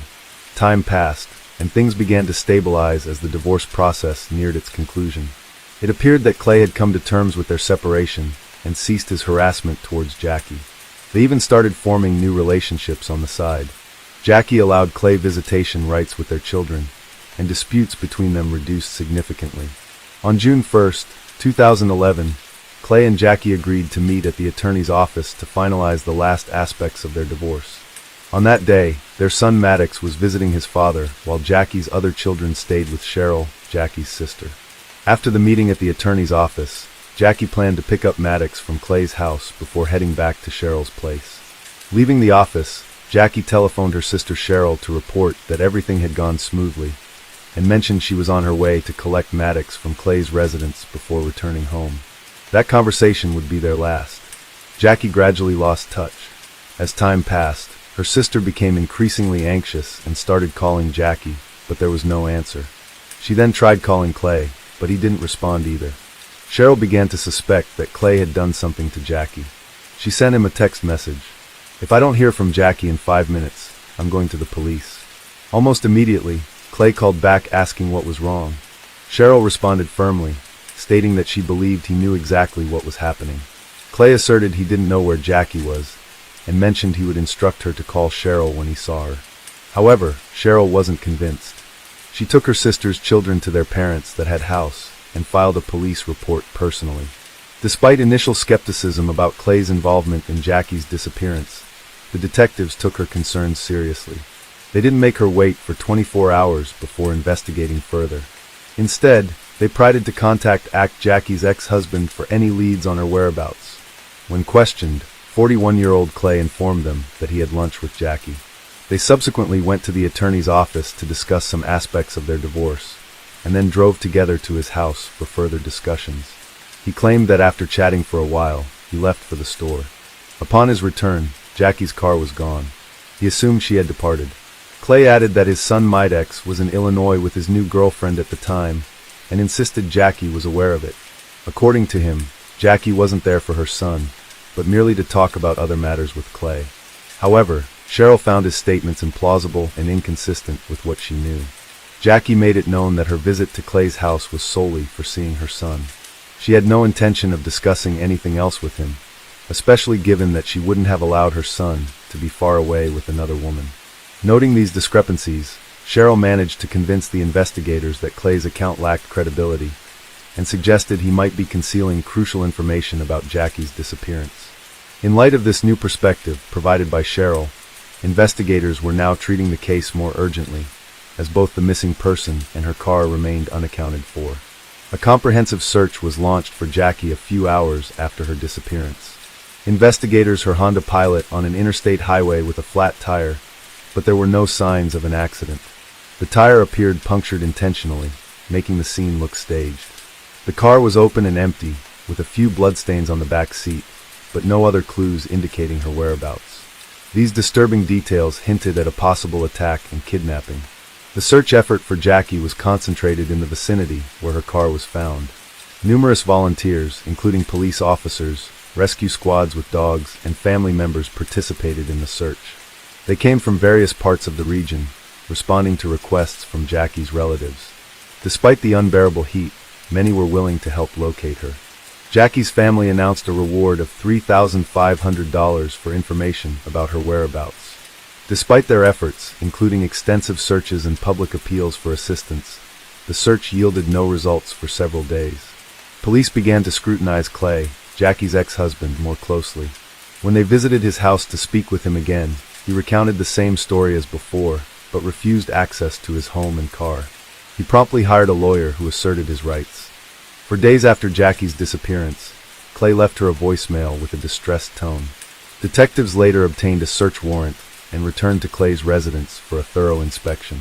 During this inspection, they discovered blood-like stains in his vehicle. Forensic analysis revealed it was fish blood. Clay had deliberately coated the car with fish blood and recorded it on video as a test for forensic experts. In addition to examining the vehicle, investigators noted conspicuous details in Clay's house. A section of carpet had been removed from the floor, leaving an obvious mark. Tiny drops of blood were also found on the walls of the hallway, leading to the basement. These findings raised further questions about Clay's involvement and intentions regarding Jackie's disappearance. Traces of furniture rearrangement were evident, signaling that something unusual was happening in the house. Forensics examined under the floorboards and discovered a bloody carpet. Blood samples from the house and the carpet were sent to the laboratory for further examination. Detectives tracked the missing woman's last known movements to 1:10 a.m. She was observed at a drugstore with her ex-husband. The pair appeared composed and normal. Approximately 2 hours later, she was seen at an ATM withdrawing money. After that, Jackie did not reappear on CCTV, although Clay was seen a few hours later with his son and new girlfriend at a toy store. Subsequently, they visited a car wash in their pickup truck, which had a suspicious trash can inside. By then, Clay had changed clothes and meticulously washed both the car and the boat. This increased suspicion around him, establishing him as the prime suspect. Investigators released photos of Clay's pickup truck and boat, requesting eyewitnesses who may have seen them. A young couple reported seeing Clay near Devil's Island on the Mississippi River in response to this request. Detectives confirmed this information through an analysis of Clay's cell phone billing records, prompting them to focus search efforts in that area. Despite numerous searches over the large terrain, nothing surfaced directly linking to the missing woman. The forensic results soon arrived, indicating that the drops of blood found in Clay's house indeed belonged to Jackie. The police then operated under the assumption that Jackie was deceased. Detectives called Clay in for questioning and attempted to procure a confession from him regarding Jackie's murder. However, Clay denied all accusations, stating that the bloodstains were remnants of an old domestic incident in his kitchen.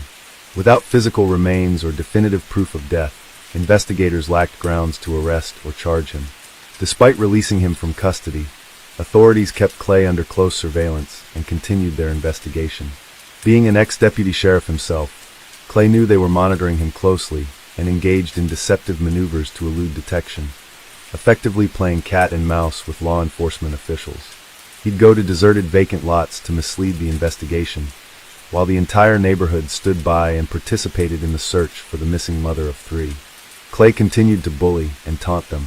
He would drive past the search party or Jackie's family, insult them, give them the middle finger, and shout that they were wasting their time and wouldn't find anything. His defiant behavior raised more suspicions and questions. Meanwhile, the missing woman's sister Cheryl fought in court for custody of the triplets. She feared the children would go to a father who was a danger.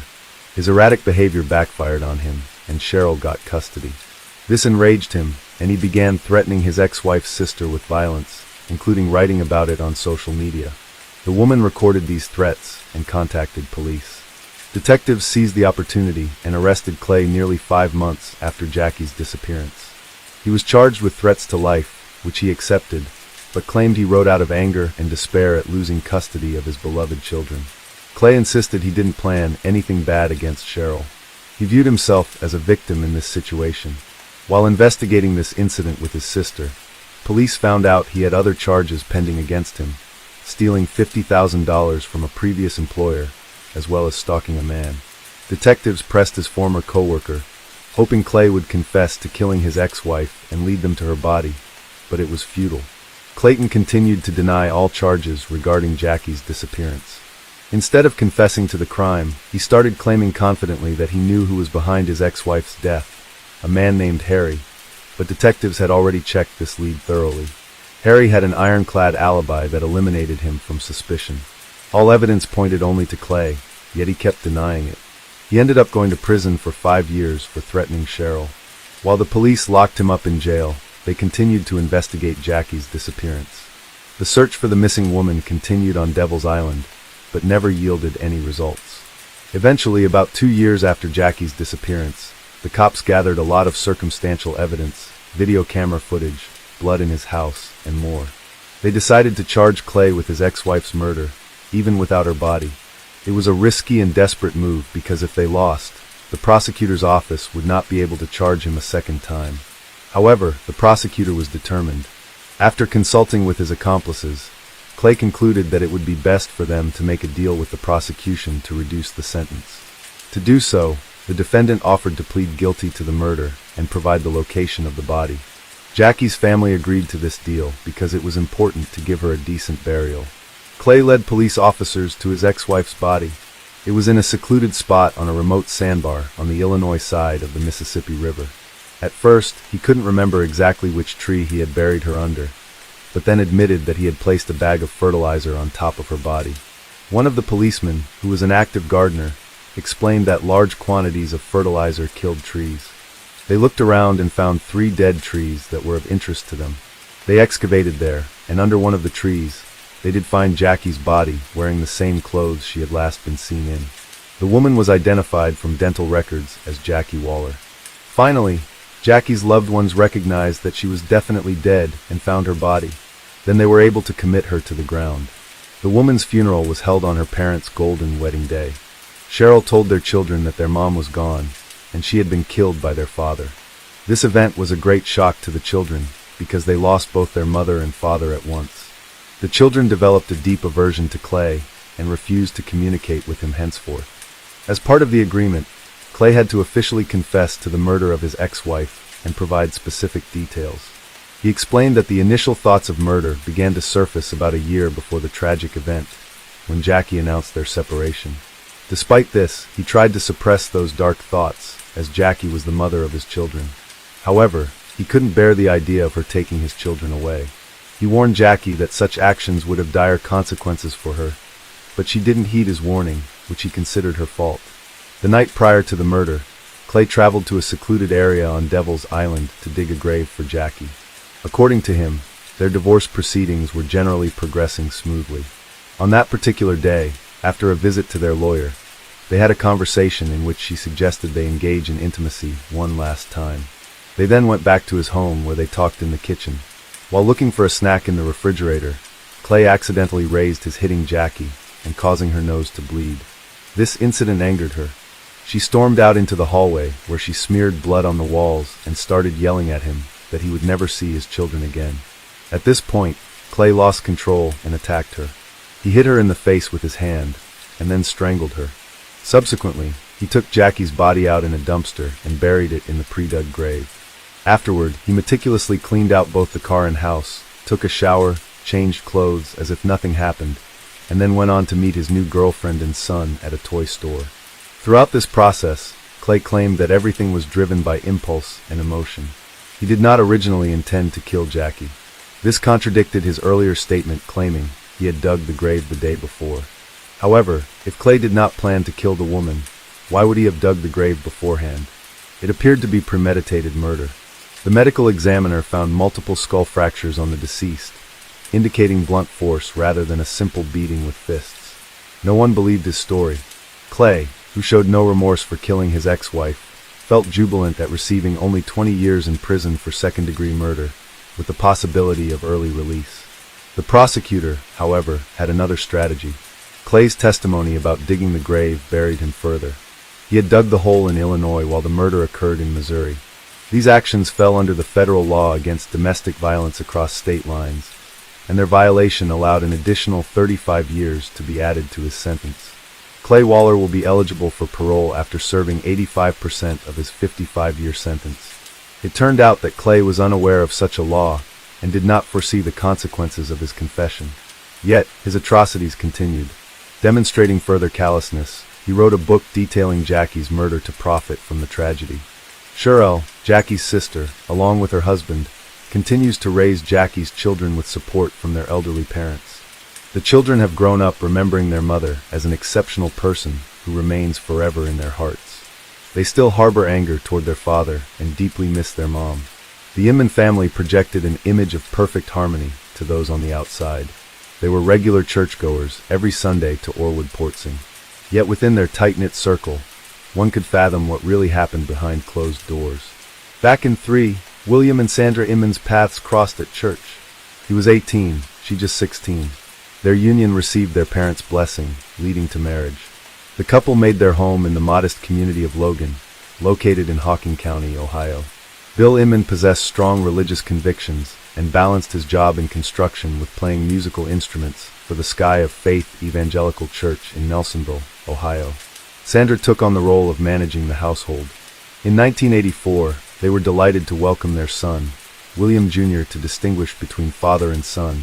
The head of the family was called Bill, while the younger one was known as Will. As time passed, William Jr. grew up.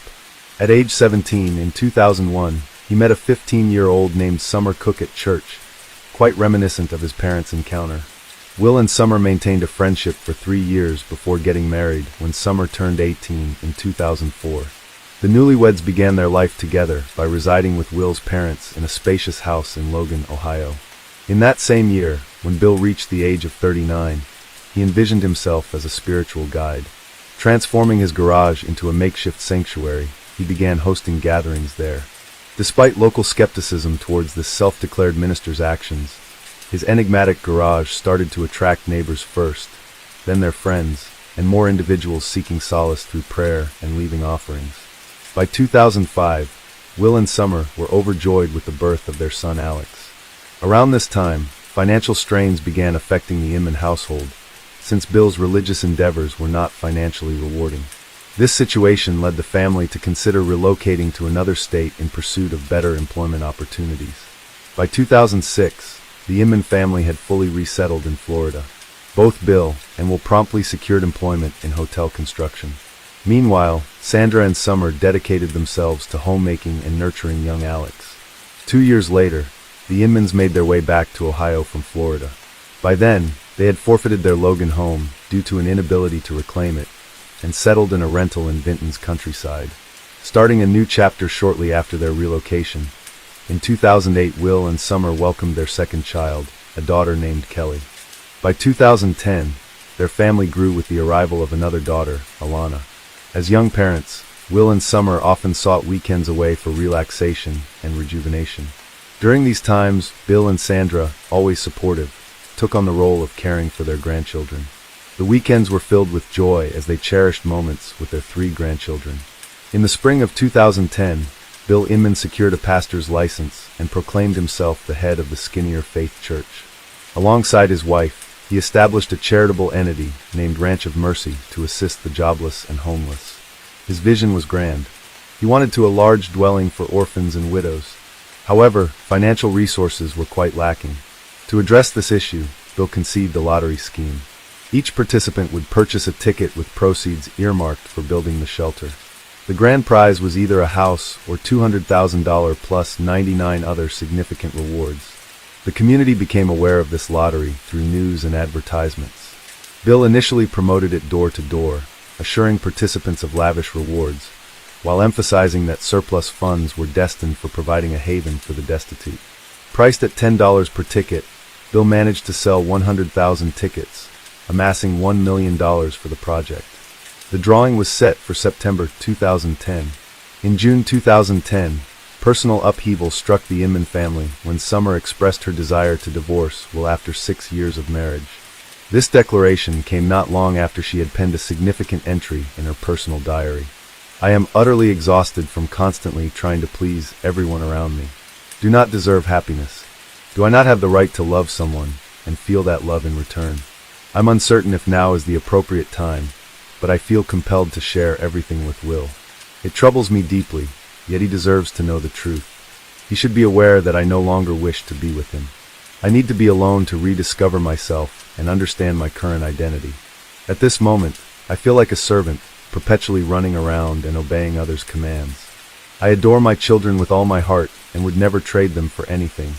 However, I don't want them to grow up witnessing their mother merely following orders all the time. I'm unsure how Will might react to this revelation. There's a chance he could become angry, attempt to take the children away, or worse, resort to threats or harm. It's important for our children to see us as equals. I'm aware that Will's parents might turn against me and try to convince me to stay, but such actions won't change anything. Last night, when Will asked me what I wanted, my mind was blank. All I could think of was what I don't want. I don't want to feel unhappy and trapped any longer, but I couldn't bring myself to voice these thoughts. So instead, I sat there in silence.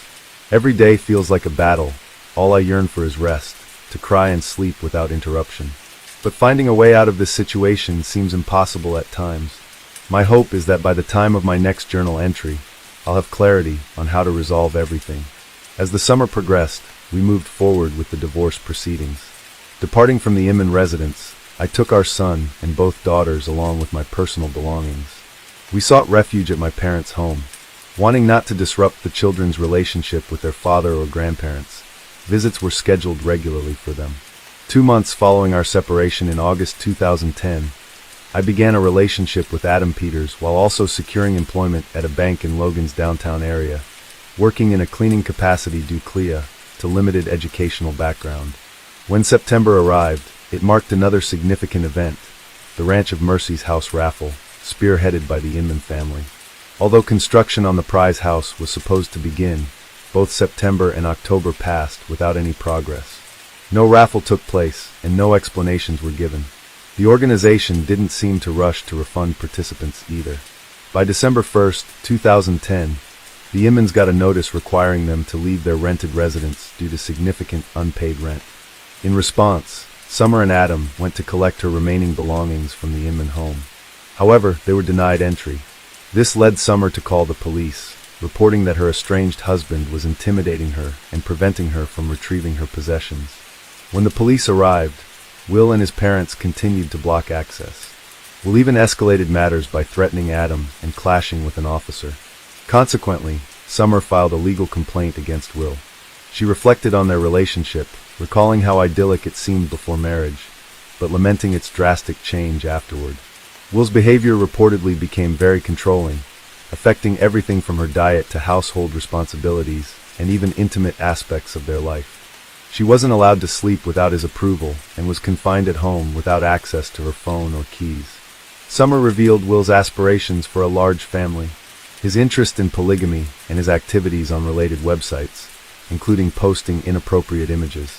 She also disclosed threats he made if she pursued divorce and mentioned how her cats mysteriously disappeared. Will attributed their disappearance nonchalantly to them escaping through an open window. Following Summer's allegations, Will provided his version of events. He justified taking Summer's phone and keys by suggesting he suspected her of infidelity. Regarding the cats, he said that due to their wild behavior and damage caused to furniture and family members, he relocated them to a shelter. As a result of these conflicts and accusations, Will was subjected to a restraining order, preventing him from approaching Summer, and faced penalties and probation amidst further investigations. A fierce battle for custody emerged between the families. The Inmans filed police report against Adam Peters, labeling him a potential threat to the safety of Alex, Kelly, and Alana. Tragically, Summer's life took a dark turn.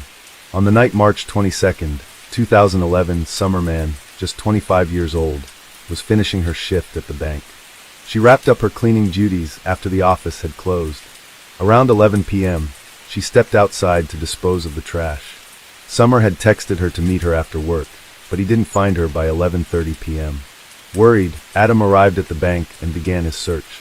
He discovered her personal items scattered near a dumpster in an alley, her phone, keys, and a music player still playing with headphones nearby in the grass. Her jacket lay there too. Alarmed, Adam immediately contacted Summer's parents to inform them of her disappearance, and stressed the need to alert the police swiftly. Initially, Summer's parents called the bank, guessing she might have stayed longer for extra work and misplaced her belongings. Security personnel had no clues about her whereabouts. They then contacted Logan police to report Summer missing, emphasizing her punctuality and that she rarely stayed late at work. Police arrived at the scene, where they found Summer's belongings. They heard accounts from 3 eyewitnesses who saw her abduction about an hour earlier. 2 women out for an evening jog reported seeing Summer as she threw out the trash. At that moment, a white Ford Crown Victoria, driven by a blonde woman, approached. 2 individuals dressed in black balaclavas exited the vehicle and forcefully grabbed Summer, shoving her into the back seat despite her resistance and cries for help. One bystander's attempt to intervene was thwarted when the female driver incapacitated him with pepper spray, forcing him to retreat. The car quickly left the area. The 2 jogging witnesses immediately headed to the nearest police station to report what they had witnessed. Their account initially faced skepticism from the police, who found their peculiar and doubted its authenticity. Expecting it might be a fabricated story, the police reached the abduction site of Summer Inman just an hour after her parents filed the missing person report. However, initial efforts did not lead to locating the missing 25-year-old. News of Summerman's kidnapping quickly circulated through all local media outlets, capturing the community's attention.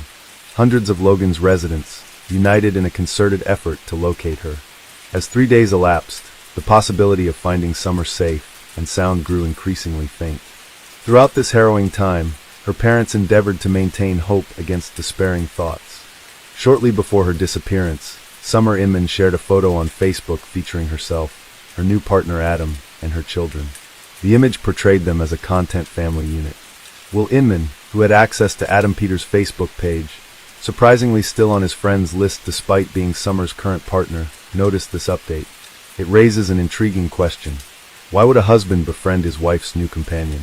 The backstory revealed that Adam, a man without stable employment, had been hired by the Inmans a year earlier, in spring 2010, for various household tasks. It was then that Adam and Summer crossed paths and developed a bond.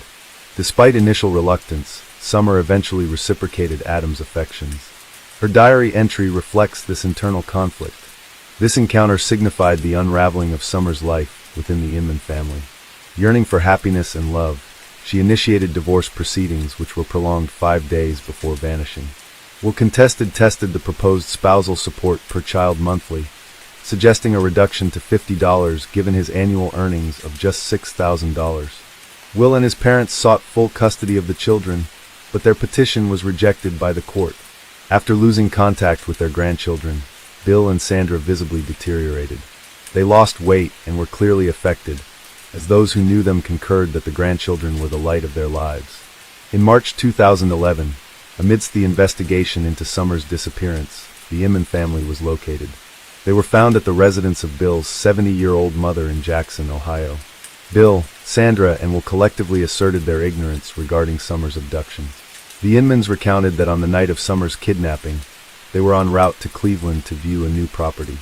However, they encountered car trouble after 3 hours on the road, leading to an overnight ordeal of vehicular repairs on the roadside before returning to Logan the next morning. They maintained that their interactions with Summer were generally amicable with infrequent disputes. Yet they attributed a shift in their familial harmony to Adam Peters' employment in their household, describing this phase as challenging. The trio consistently portrayed Adam as a negative influence, alleging he was the catalyst for the disintegration of their previously harmonious and tightly knit family. The investigation took a crucial turn when police noticed a white Ford Crown Victoria at the Inman family's residence.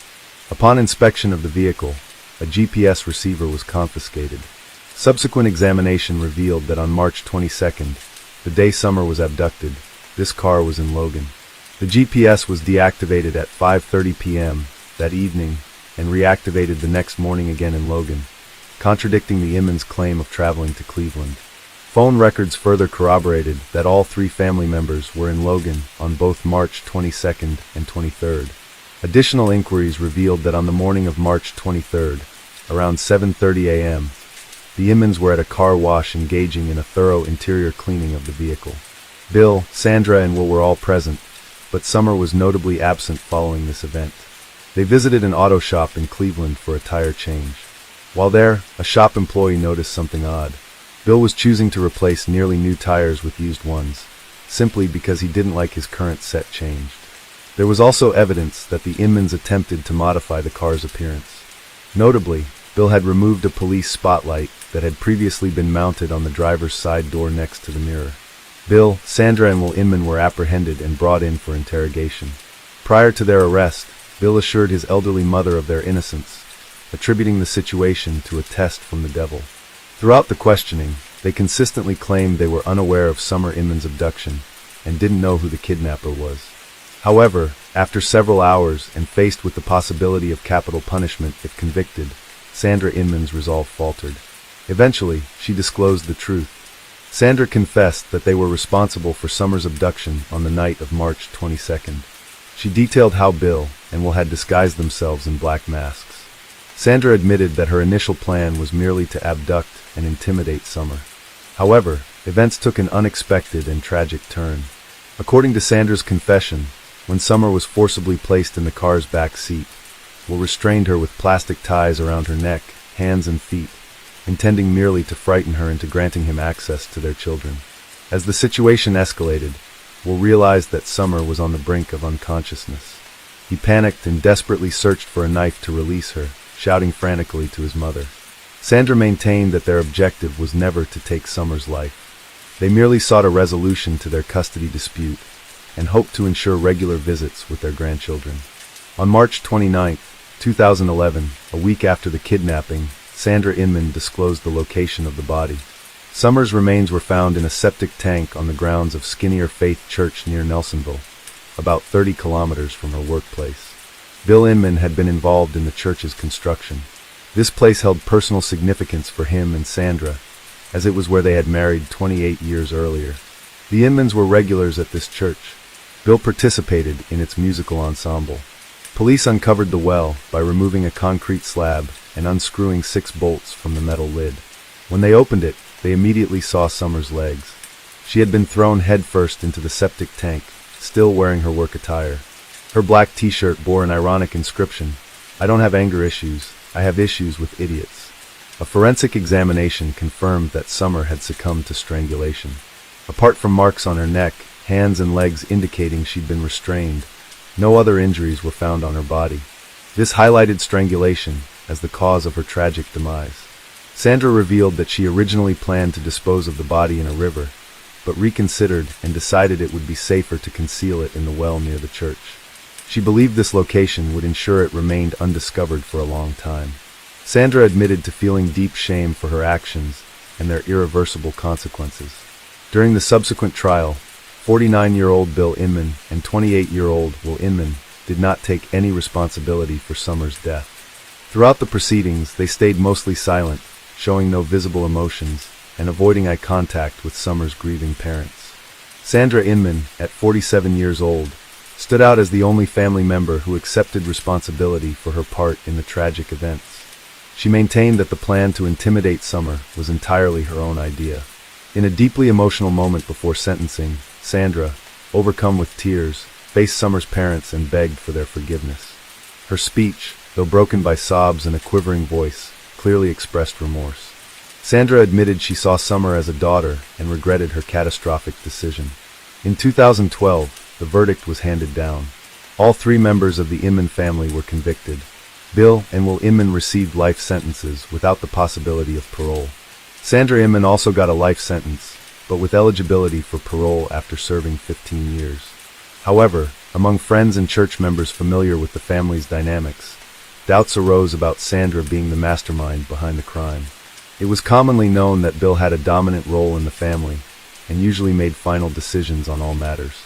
Will, on his part, was seen as a pampered child whose desires were always met by his parents. Those close to the family speculated that Sandra's confession might have been a strategic move to reduce legal consequences for her husband and son. Currently, Alex and Alana are being raised by Summer's family. For quite some time, it was hard to explain to these grandchildren where their mother, father, grandmother, and grandfather had gone. In 2013, Jessica Herringer, a 25-year-old woman, disappeared under circumstances from her workplace. The search for her kidnapper spanned several years, during which numerous other women were affected. When the authorities finally apprehended the culprit by chance, they uncovered deeply disturbing details about him. Jessica Herringer was born on July 16, 1987, and resided in Norton Shores, Michigan. She grew up in a modest family with a sister. At 22, Jessica became a mother to a son named Zine, fathered by her long-term partner Dakota Quayle Dyer. They were still together in 2013, living in a leased home. At the age of 25, Jessica worked at an Exxon gas station in Norton Shores, located near Lake Michigan. Known for her warm and friendly nature as a manager, she often received praise from customers. To support her cherished 3-year-old son, she frequently took on extra hours. Jessica's diary highlighted her ambitions to learn and advance. She aspired to pursue college studies in accounting, but financial constraints hindered this goal. Dakota was unable to fully support their family, leading to frequent disputes and turmoil in their relationship. The couple was engaged, yet their marriage faced repeated delays due to various factors. On the evening of April 26, 2013, Jessica Herringer was carrying out her regular duties at the Exxon gas station. Her day began with a visit to a nearby store around 3 p.m., followed by a drive to her workplace. She arrived at the gas station around 4:35 p.m., parked her car and started her night shift, which was supposed to end at 11:30 p.m. Jessica was the sole employee on duty that night. At 11:14 p.m., a customer called emergency services, reporting his experience at the Exxon station. He had entered the store to pay for his gas in cash, but found it unattended. He informed the dispatcher, "I'm not sure what's going on, but there's no one at the station. The door is open and unlocked. Lights are still on, but there's no one to take my payment. There are just my car and another vehicle outside. Why isn't anyone here? It looks very odd." The police reached the Exxon gas station within 10 minutes of the 911 call. During their inspection of the premises, both inside and outside, they found no evidence of a struggle. Everything seemed orderly. Jessica's coat was in the back room, along with her purse containing $400, car and house keys. A solitary drop of blood, later identified as Jessica's, was discovered near the storage area's back door. Additionally, a cap from a Walther P22 semi-automatic pistol's laser sight and 2 batteries, likely for a watch, were found on the floor. The gas station's cash register remained undisturbed with all the money intact. The last recorded transaction was at 10:52 p.m. for a lighter. The facility lacked interior surveillance cameras. Positioned next to the cash register was Jessica's pack of cigarettes, suggesting she had briefly left her station with the intention of returning soon. Her locked car was parked outside, but Jessica was nowhere to be seen. She had inexplicably disappeared. Upon discovering the station unattended, police reached out to the gas station's owner, informing them of the situation. The owner subsequently contacted another manager living close by, requesting her to secure the premises. Additionally, the police notified Jessica's family of her disappearance. Her parents sought clues to her whereabouts and called her friends. One friend recalled being at the gas station between 8 and 9 p.m. that day, noting that all appeared normal then. Shortly after, a fellow employee arrived to lock up the station. This colleague recounted that around 11 p.m., she and her boyfriend had driven by the station on a motorcycle. They spotted a silver Chrysler Town and Country minivan parked near the rear service door, with its back door open. Suspecting Jessica might be involved in theft from the station, they paused to observe further developments. The manager observed a young man with disheveled wavy hair near the minivan, dressed in an orange sweatshirt. She saw him repeatedly open and close the vehicle's rear door before he finally drove off. Police reviewing surveillance footage from surrounding buildings located a video showing a silver Chrysler passing by Exxon gas station at 11:02 p.m. A store employee nearby also spoke to the police, mentioning that he had seen the man in the minivan conversing with Jessica Christian. The employee initially thought the stranger was merely flirting with Jessica, given her attractiveness. He noted Jessica standing outside while the man questioned why she wasn't inside. Both Christian and Jessica's colleague, who had spotted the man by the minivan, contributed to creating a composite sketch of the unidentified individual. He was depicted as a light-complexioned young male with dark wavy hair, a stocky build, and approximately 1.82 m in height. The sketch was released 3 days following Jessica's disappearance. Despite numerous calls received by police in response, no significant leads emerged from the information provided. The prevalence of the silver Chrysler minivan in the United States posed a considerable obstacle in the investigation. In Michigan alone, there were approximately 15,000 vehicles of this kind registered. Identifying the specific driver of the minivan linked to Jessica Hinger's disappearance became a daunting challenge, given the vast number of identical models. Initially, Jessica's boyfriend Dakota Quayle D was a suspect in her disappearance. He acknowledged their frequent arguments, but denied ever physically harming her. Dakota actively cooperated with the investigation, informing police that he was at home with their 3-year-old son on the night Jessica vanished. Without access to a car, he couldn't have traveled to her workplace, and his phone records, once verified by detectives, confirmed his presence at home that evening. This led to his exclusion from the suspect list. The investigation revealed that Jessica had numerous admirers due to her amiable and outgoing personality, which sometimes led to misunderstandings. One such admirer was Jess Ammerman, a 37-year-old married plumber. He visited Jessica at the gas station around 9:30 p.m. on the day she disappeared and confessed his love and willingness to divorce his wife for her. However, Jessica rebuffed his advances. Jess then left the station and called his wife. They spoke for about 50 minutes before he returned home. Following his interrogation, a polygraph test, and an interview with his wife, Jess Ammerman was also eliminated as a suspect. Rob Fallett, the brother of the Exxon gas station's manager, subsequently emerged as another individual involved in this case, though context-wise specifics about Rob's involvement were not provided. Identified as the next suspect, he mentioned visiting the gas station around 9 p.m. on the day Jessica disappeared. Upon greeting her, he noticed she seemed downcast. Asking about her mood, Jessica confided in having family troubles. Rob suggested she could stay with him, but she declined. After a short while at the station and making a purchase, Rob left for a night fishing trip at the lake. Detectives checked Rob's phone records for that evening, which corroborated his account of leaving the gas station for fishing. Consequently, Rob Fallett was eliminated from the suspect list. Search and rescue operations for Jessica Herringer were launched using helicopters, expertly trained canines, and extensive searches of residential and commercial properties, woods, and Lake Michigan. Despite these exhaustive efforts, no leads were found, leading to an impasse in the case. Nearly a year later, in February 2014, a similar event occurred in Michigan. A small blonde, bespectacled woman was assaulted by a man while returning home late at night. She was kidnapped, taken to his apartment, and attacked. Despite threats to her life, she was released after several hours. The perpetrator was identified as 42-year-old Brad Mason. Mason was swiftly located, but resisted arrest by brandishing a fake firearm at police officers, resulting in his fatal shooting.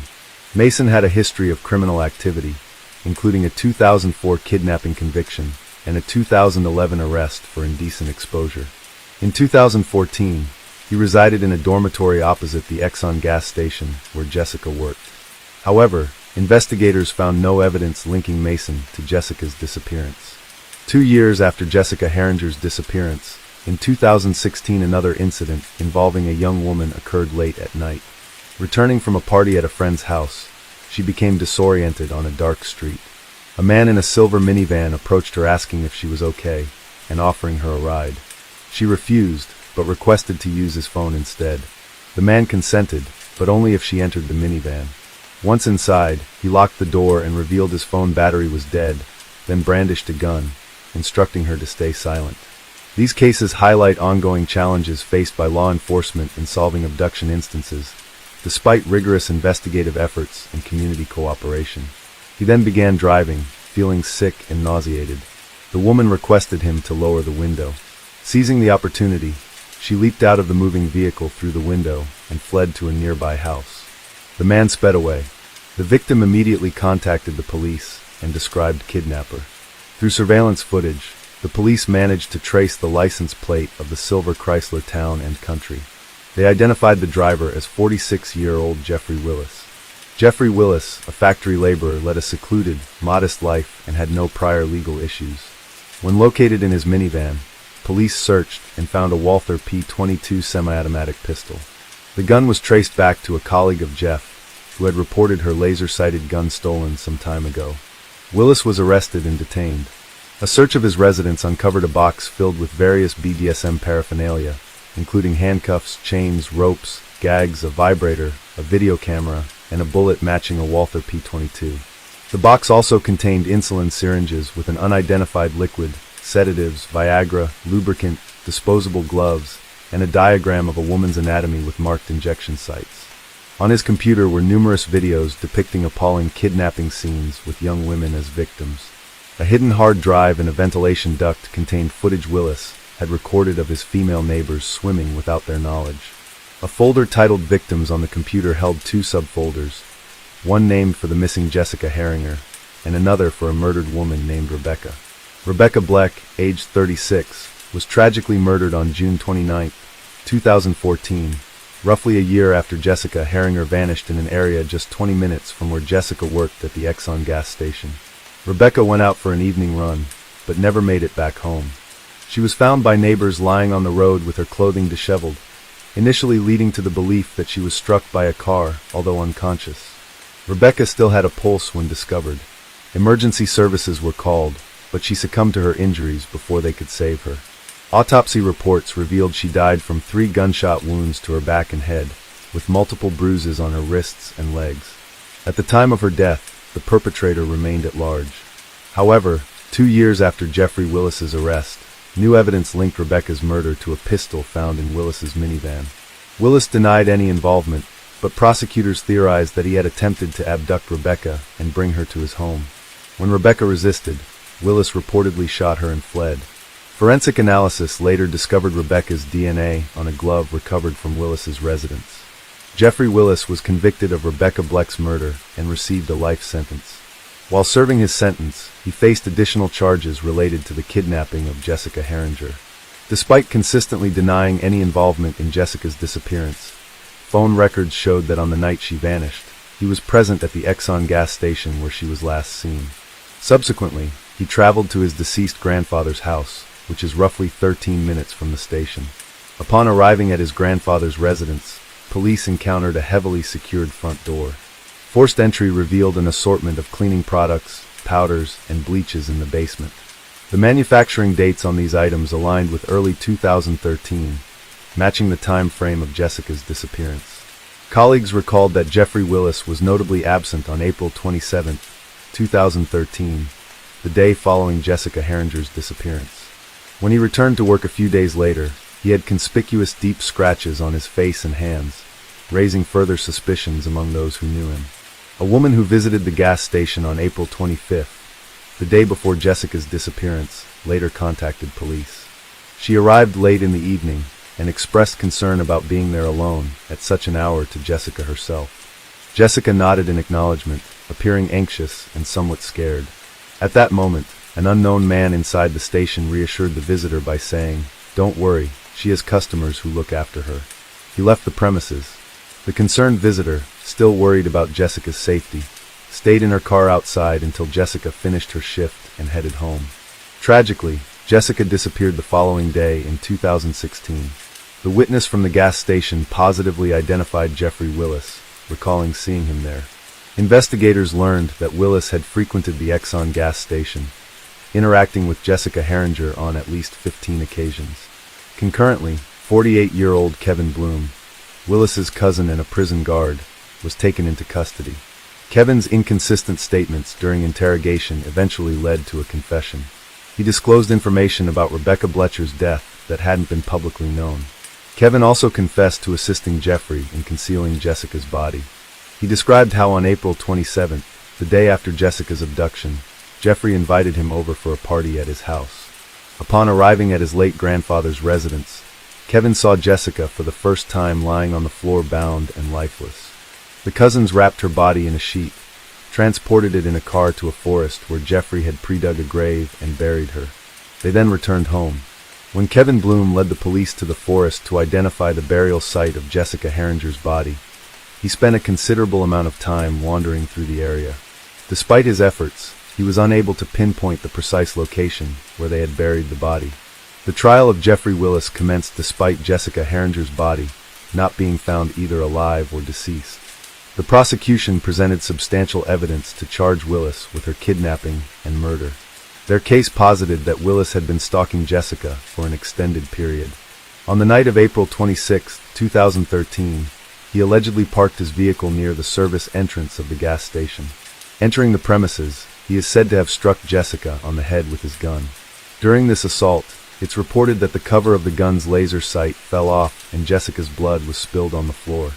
Willis then purportedly dragged Jessica out through the service exit and placed her in the back seat of his car. He transported her to his late grandfather's house, where he committed his most horrific acts.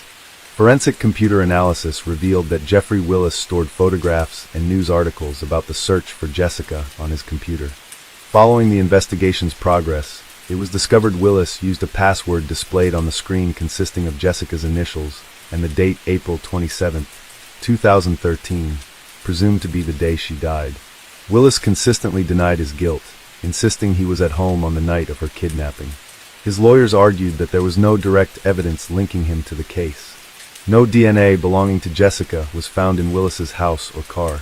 The defense team suggested that her disappearance might be linked to illegal drug trafficking, since Dakota had mentioned Jessica developed a serious substance abuse problem.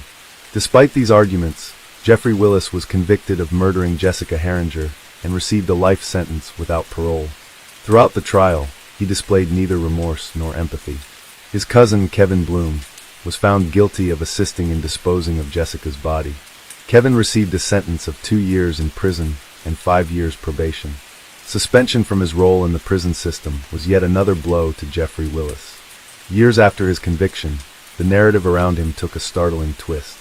He became a suspect in an older, unresolved case. On October 17, 1996, in Fruitport, Michigan, Angela Thorbug, a young woman, was found dead. Her remained at large. Ed Willis, who graduated from the same high school as Angela in 1988, found himself linked to her 1996 murder. In that year, 28-year-old Willis worked as a janitor at his alma mater. Concerns were raised when the principal noticed his excessive time spent in the computer lab during work hours. A check on his computer activities was initiated by the principal. Although the findings remain undisclosed, Willis was asked to resign immediately following the review. The investigation into Angela's murder continues to be shrouded in secrecy. A decade has passed since Jessica Herringer's disappearance, and her remains are still undiscovered.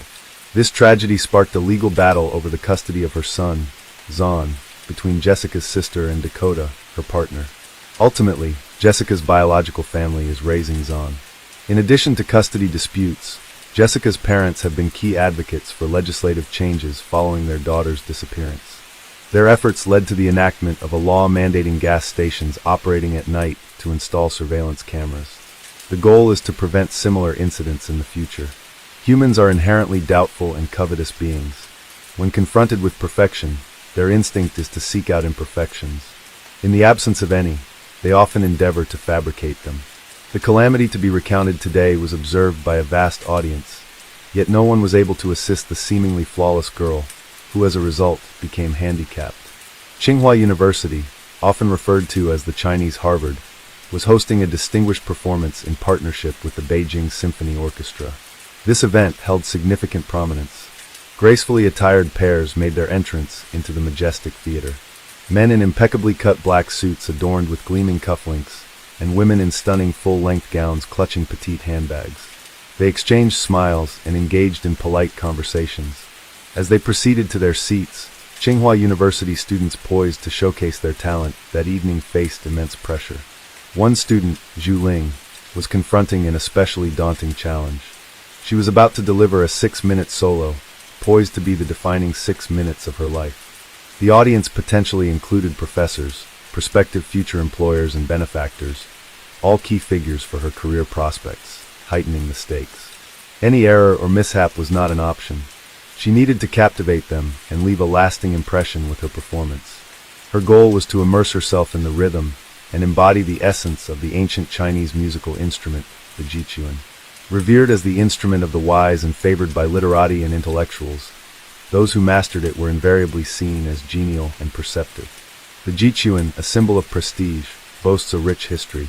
One of these venerable instruments from the Song dynasty fetched $22 million, ranking it among the most valuable. To soothe Ling's nerves, numerous friends positioned themselves near the stage, their anxiety nearly matching hers, having witnessed all she had endured over the past 2 months. For this moment, Zhu Lingling's entire existence up to now had been devoted to these 6 minutes. She had almost jeopardized her well-being for this event. Her nerves were so frayed that in 3 days preceding her solo, she scarcely consumed any food. Stress-induced stomach pains plagued her, and sleep was elusive, making it hard for her to keep her eyes. Her vision began to blur. Finally, Zhu Lingling ascended the stage, greeted the audience with a bow, sat down, and commenced playing the guqin. In those initial moments, her friends held their breath. But soon the tension eased, and they found themselves enveloped in the music. Zhu Lingling's stage presence that evening betrayed no sign of her nerves. She seemed to become one with the melody. Her hands glided effortlessly, coaxing out exquisite sounds that resonated throughout the theater. Some of her friends were even brought to tears. It appeared that Zhu Lingling had channeled all her accumulated stress and anxiety of the past 2 months into her performance, transforming it into a form of emotional release. As the 6 minutes concluded, the audience burst into applause. Zhu Lingling gave a deep bow, offered a smile, and exited the unbeknownst to her. Her best friend was in the crowd smiling broadly and clapping so vigorously that her hands turned red. Yet her expression also showed a hint of nervousness. That night, Zhu Lingling opted out of the festivities to return home and rest. The dissipation of stress left her feeling utterly drained. In the shower, she began washing her hair calmly. Glancing at her hand, she noticed a clump of hair passing through it. Running her hand through her hair again brought a sense of urgency. She pulled back the shower curtain and dashed to the mirror. Her reflection revealed an exhausted face and small irregular bald spots resembling the aftermath of a carelessly wielded razor. This was merely the onset. In the following weeks, Zhu Lingling's condition would deteriorate further, leaving her confined to a wheelchair and bereft of ability, unable to move, speak, or even control facial muscles. She transformed from a highly promising Tsinghua University student into someone with the cognitive capacity of a 6-year-old child. This entire wasn't an illness, nor was it a genetic anomaly. Zhu Ling was experiencing something caused by another individual. For ordinary students, gaining admission to Harvard was more likely than to Tsinghua, especially for those native to China. The local acceptance rate stands at a mere 0.4%, making it more accessible to international students.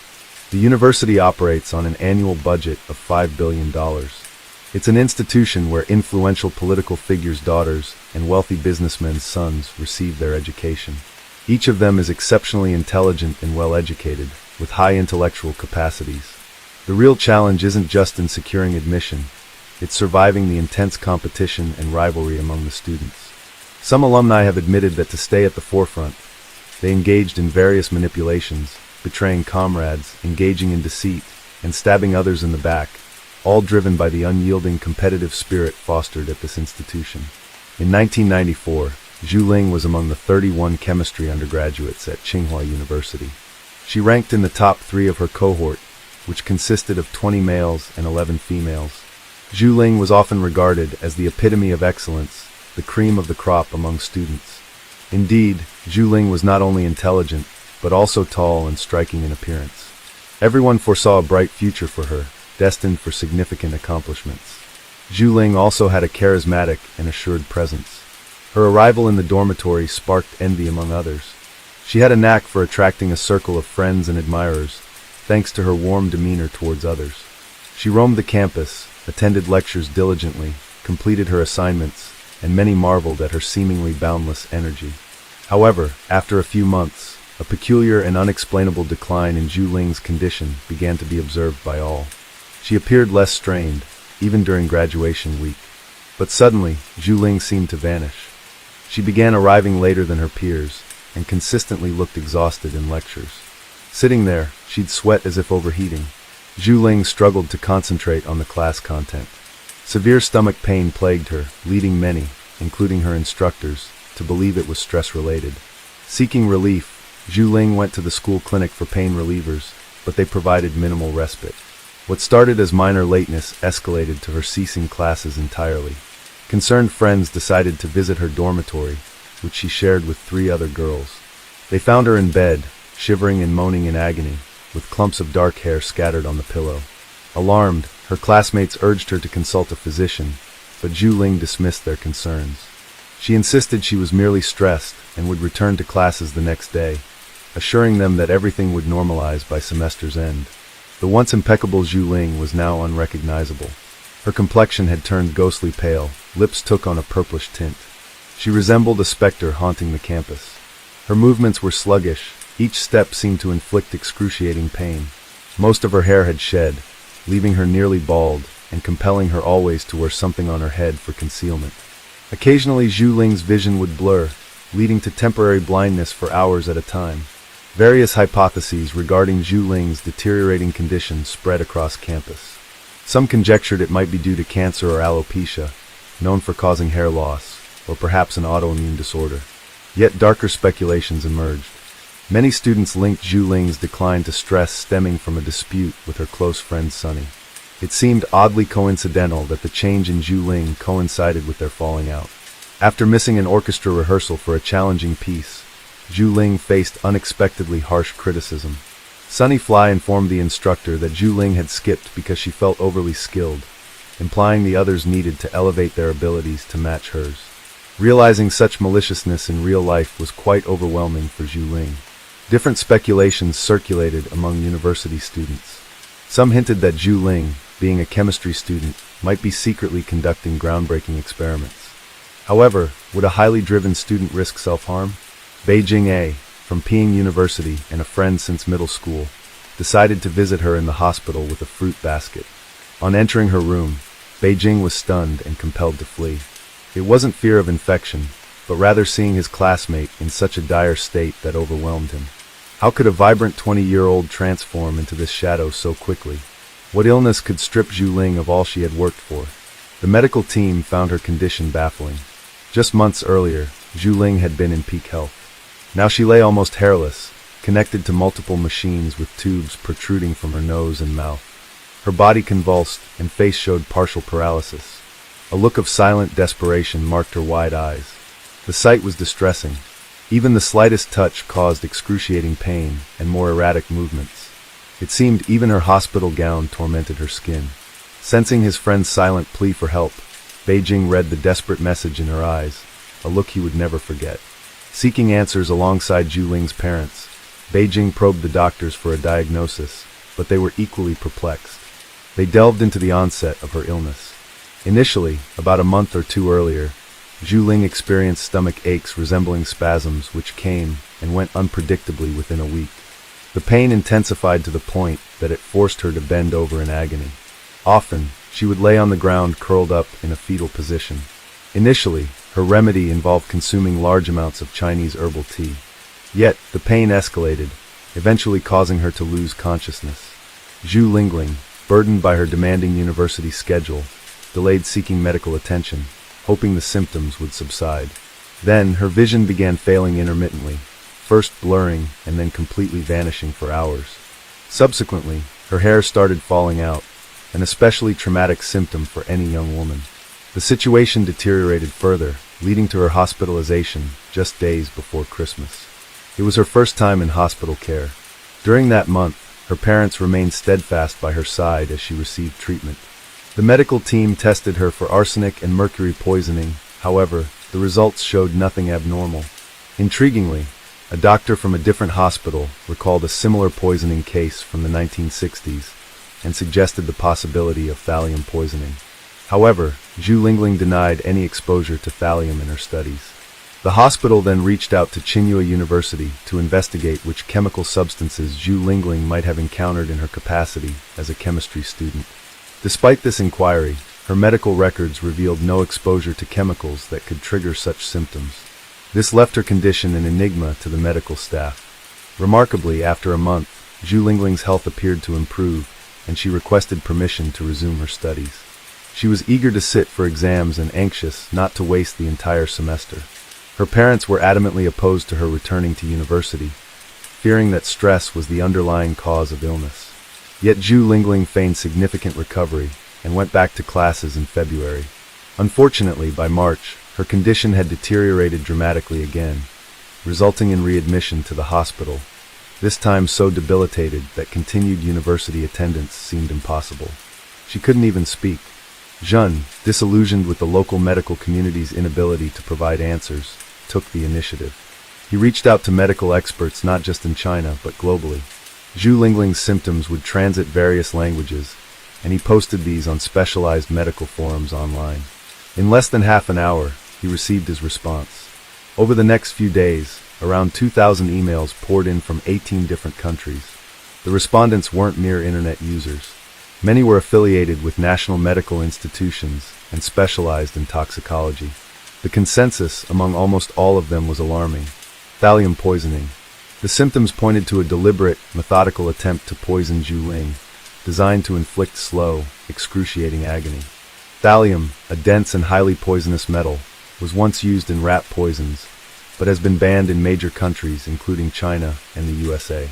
In the early 20th century, it was used as a lice treatment known to cause hair loss.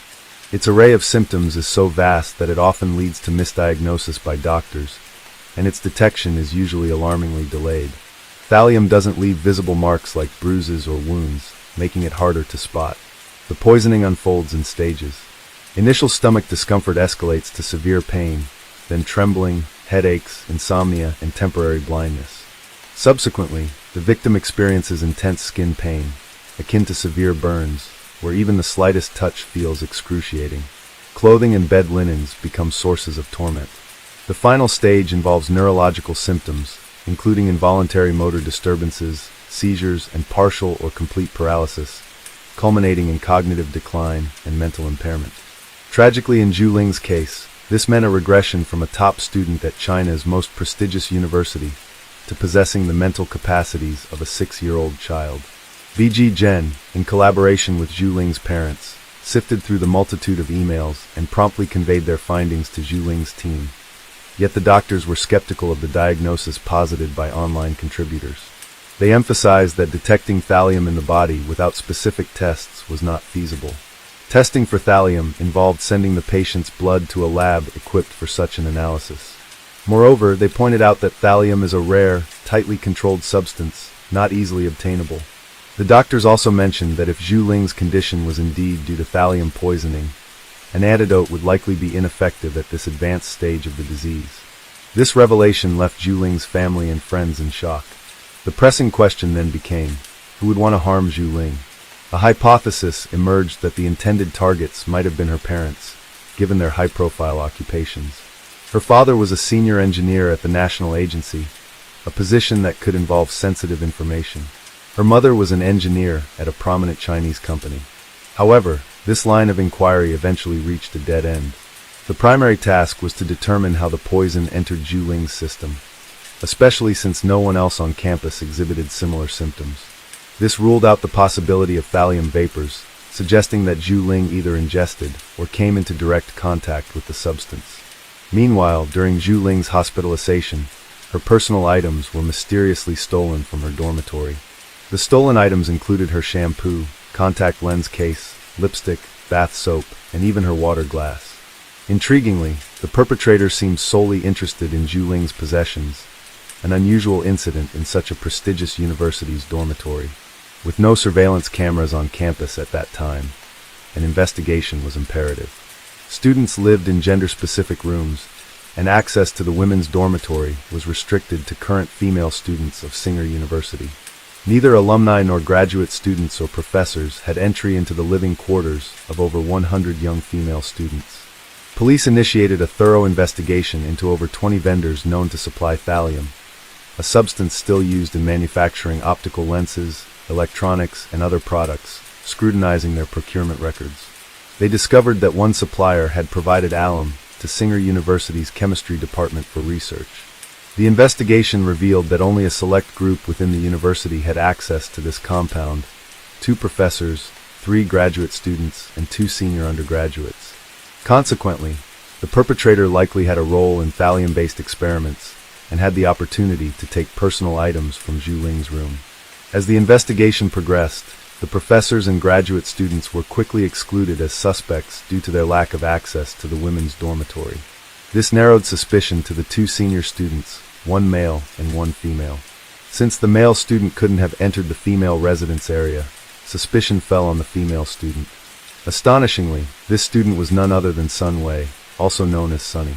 She was not only Zhu Ling's best friend and roommate, but now the prime suspect in her attempted murder. The situation posed a baffling question. Why would Sunny, with a bright future ahead, risk everything in such a serious manner? Acquaintances of both young women mentioned that Zhu Ling had recently triumphed over Sunny in the student elections. Sunny was not known for gracefully. She possessed an argumentative nature and had deceived her closest companion on several occasions. As Zhu Ling advanced and received greater acclaim, Sunny grew progressively more agitated. Zhu Ling's individual performance at the Beijing Philharmonic served as a catalyst for tension in their relationship. Zhu Ling was attractive, highly skilled, and esteemed by both peers and faculty members alike. This probably fueled Sunny's jealousy even more.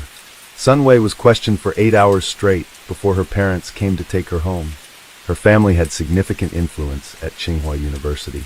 Her father played a key role in the Democratic Revolutionary Committee, and her grandfather was a former vice chairman.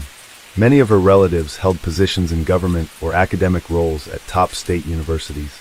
Consequently, Zhu Ling's case remained unresolved for quite some time. Sun Wei, one of the primary individuals associated with the incident, maintained her innocence. She claimed that the police had cleared her of any suspicion. Regardless, Sun Wei legally changed her name and birth date, married an American, and relocated to the U.S., where she lived without restrictions. Meanwhile, Ling's diagnosis came too late. It was eventually confirmed that thallium had caused her mysterious illness. By the time it was detected, the levels of thallium in her body were extraordinarily high. The antidote, Prussian blue, proved ineffective due to the advanced stage of poisoning. Ling was declared permanently disabled with irreversible nerve damage. She now has a child's mental capacity, experiences facial paralysis, and is bound to a wheelchair. Later on, Ling's family received $14,000 from the hospital due to misdiagnosis and mishandling of her case. The closure of the case by the police occurred quietly, without notifying Ling's family, which only added to their tragedy and suspicions. Zhu Ling lived until she was 50 years old before passing away. Her parents found solace in the fact that she could live so long in such a state. Unfortunately, the individual responsible for her condition was never brought to justice. Hello friends, welcome to my channel. Today I'm going to present to you another disturbing case, the case of Paige Bergfeld. The discovery of Paige Bergfeld's car marked the beginning of On That Day. A red Ford Focus belonging to the missing Paige was discovered. However, the location where the car was found and its condition raised significant questions and suspicions. The vehicle was situated in a remote area Paige rarely visited. Moreover, it was completely engulfed in flames, suggesting that something alarming and unusual had occurred. The county district attorney scrutinized the case closely. His preliminary findings indicated the fire surrounding the car was intentional. This conclusion was corroborated by the fact that nothing else had burned in the vicinity. The strange incident involving Paige Bergfeld's car turned out to be just the beginning of an even more intricate story. June 28, 2007 is a date forever etched in the memories of Paige's family and friends. On that ordinary day, Paige left her children with a friend, Carol Linderholm, early in the morning. Everything seemed normal. No one anticipated trouble or imagined what was soon to transpire. Paige, a responsible mother, always called or came to pick up her children on time. However, when Paige did not return to pick up her children, friends and relatives tried contacting her, but received no response. 8-year-old Jazz, her eldest child, took initiative in searching for his missing mother. After sending several messages to her phone without any reply, Jazz insisted on searching with Carol. They went to the police station, where Jazz reported his mom hadn't returned for him. The community was shocked by her mysterious disappearance, and many were eager to assist in her search. Consequently, a massive public search operation commenced to bring this young woman back to her children and loved ones. That same day, Frank Bergfeld, Paige's father, received a call from an official with the sheriff's department. The message was brief and shocking. His daughter had disappeared. Frank quickly realized something serious was amiss. He attempted to contact Paige, but there was no response. Left with no other option, Frank called his eldest son, Craig, who lived on the opposite side of the country. Without a moment's hesitation, Craig purchased a one-way ticket and arrived in town ready to assist in the search for his sister. Family and friends combined efforts with police and volunteers to initiate a massive search operation. People from various neighborhoods gathered to look for Paige, meticulously combing the surrounding areas and checking every possible corner where any trace of her could be found. The police began by examining Paige's history with her loved ones to determine if they had any involvement in her disappearance. Naturally, authorities directed their attention to Paige's relationship with her first husband, Howard Bigler. Paige and Howard's relationship traced back to her high school years. After graduating from high school, Paige enrolled in the nursing program at the University of Florida, where she met a young man named Howard Bigler. Their mutual affection led them to start dating. Upon successfully obtaining her nursing degree, Paige returned to Colorado, where she continued living with her family. In 1995, after some time passed, she married Howard Bigler. At first glance, they appeared as a happy couple.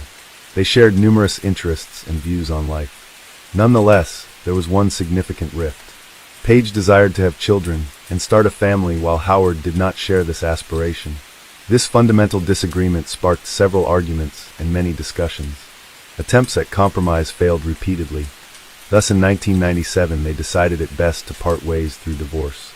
Despite this separation, their bond remained strong enough that the former spouses continued being friends. Later on, Paige married Rob Dixon, but that marriage too ended in divorce. Following her divorce from Rob, Paige reconnected with Howard once more. Howard claimed he was among the last individuals to see Paige alive on the 28th of that month. They met up in Eagle County, Colorado. It was due to personal business. There, they spent Thursday together. The former spouses then returned to their cities. Howard confirmed that they continued to communicate by phone after the meeting. Upon learning of Paige's disappearance, Howard immediately contacted emergency services.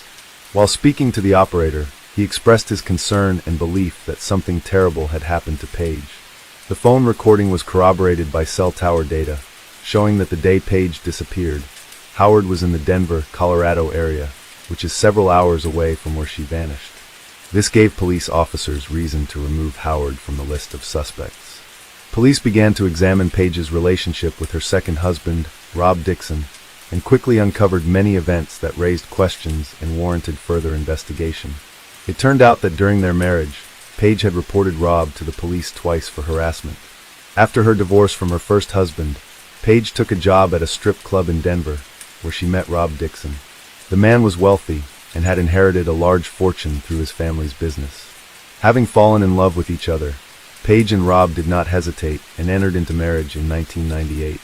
The family settled in a luxurious home in Colorado, where Paige fulfilled her dream of becoming a mother. A few years later, the couple had 3 children, who became the most important thing in her life. The first years of marriage seemed happy as Paige and Rob were immersed in a world of luxury, leading a well-to-do lifestyle. However, and quite suddenly, things began to fall apart due to financial difficulties Rob faced. Some of his family's businesses had serious problems, and as a result, the economic situation in the family deteriorated so much that Rob was forced to file for bankruptcy. The financial collapse led to a profound family crisis. By 2004, tensions had escalated, so that Paige contacted emergency services twice. The first time, she reported that Rob had threatened to kill her and their children, but the time the police arrived, both claimed to have resolved their issues on their own. A year later, another incident occurred that was markedly different. Paige reported Rob for assault, claiming he hit her while she was holding their youngest child. This time, Rob was arrested and charged with third-degree assault. He eventually pleaded guilty to 1 count of molestation, but the trial was dismissed and Rob avoided jail time. The relationship between husband and wife continued deteriorating, leading them to separate. Rob subsequently moved to Pennsylvania. Investigators interviewed him to establish his alibi for the day Paige disappeared. Rob asserted he was at home and could not have harmed Paige. Despite the separation, Rob joined the search effort and was very active in trying to find Paige. Investigating officers left no stone unturned in their quest to uncover clues that might unravel this mysterious case and locate the missing mother. One of the initial steps involved a meticulous examination of Paige's car. Since arson is often used to destroy potential evidence, experts thoroughly inspected the vehicle and discovered valuable information. For instance, the driver's seat had been pushed back as far as it would go, suggesting that a tall man had driven it last. Given Paige's shorter stature, she couldn't have reached the pedals from that position. In addition, they found Paige's notebook in the trunk of the car, with several pages torn out, covering June 26th through June 29th. A few days after a burning car was discovered, a driver stopped on a highway southeast of town due to tire problems. A nearby checkbook caught his eye. He promptly reported it to the authorities. As they investigated that section of the road, they also found medical records, insurance cards, and other items belonging to Paige. Sergeant Weiler noticed that several pages from the checkbook had been torn out, and the items were scattered over a considerable distance. Most significantly, a business card found at the scene became key to revisiting the investigation. It was revealed that Paige led a secret life unknown to her loved ones. The business card indicated she worked to carry. This discovery challenged all previous assumptions about Paige Burkfeldt's disappearance. From that point forward, police officers faced previously unimaginable circumstances. After her divorce, Paige realized she needed to work hard and earn enough to provide for her children and meet their needs. She's starting a children's clothing business, while simultaneously teaching dance lessons and selling kitchen supplies at a company. Despite her busy schedule, Paige always made time for her children, attended parent-teacher association meetings, and stayed active in school groups. However, this new discovery by the police upended everything known before. It turned out she had been living a completely secret life with another phone used exclusively for professional activities related to her job as an escort. This phone became essential in unraveling the complex mystery that even Paige's close friends and family couldn't have imagined. Investigators were now faced with many questions. Why did such a devoted mother and successful businesswoman decide to live this double life? How was this secret profession connected to her disappearance? All these queries became priority in the investigation, adding layers of complexity and intrigue. Using the cell phone found in Paige's car, detectives accessed a list of contacts and calls made and received in the hours leading up to her disappearance. The last call from that phone was made on June 28th around 9 p.m. After analyzing this information, 7 individuals were identified as suspects. One of them was Lester Ralph Jones. Investigators paid special attention to Jones due to his criminal history, which included violence against women and kidnapping. For one incident, he served 5 years in prison. But that wasn't that alerted the police.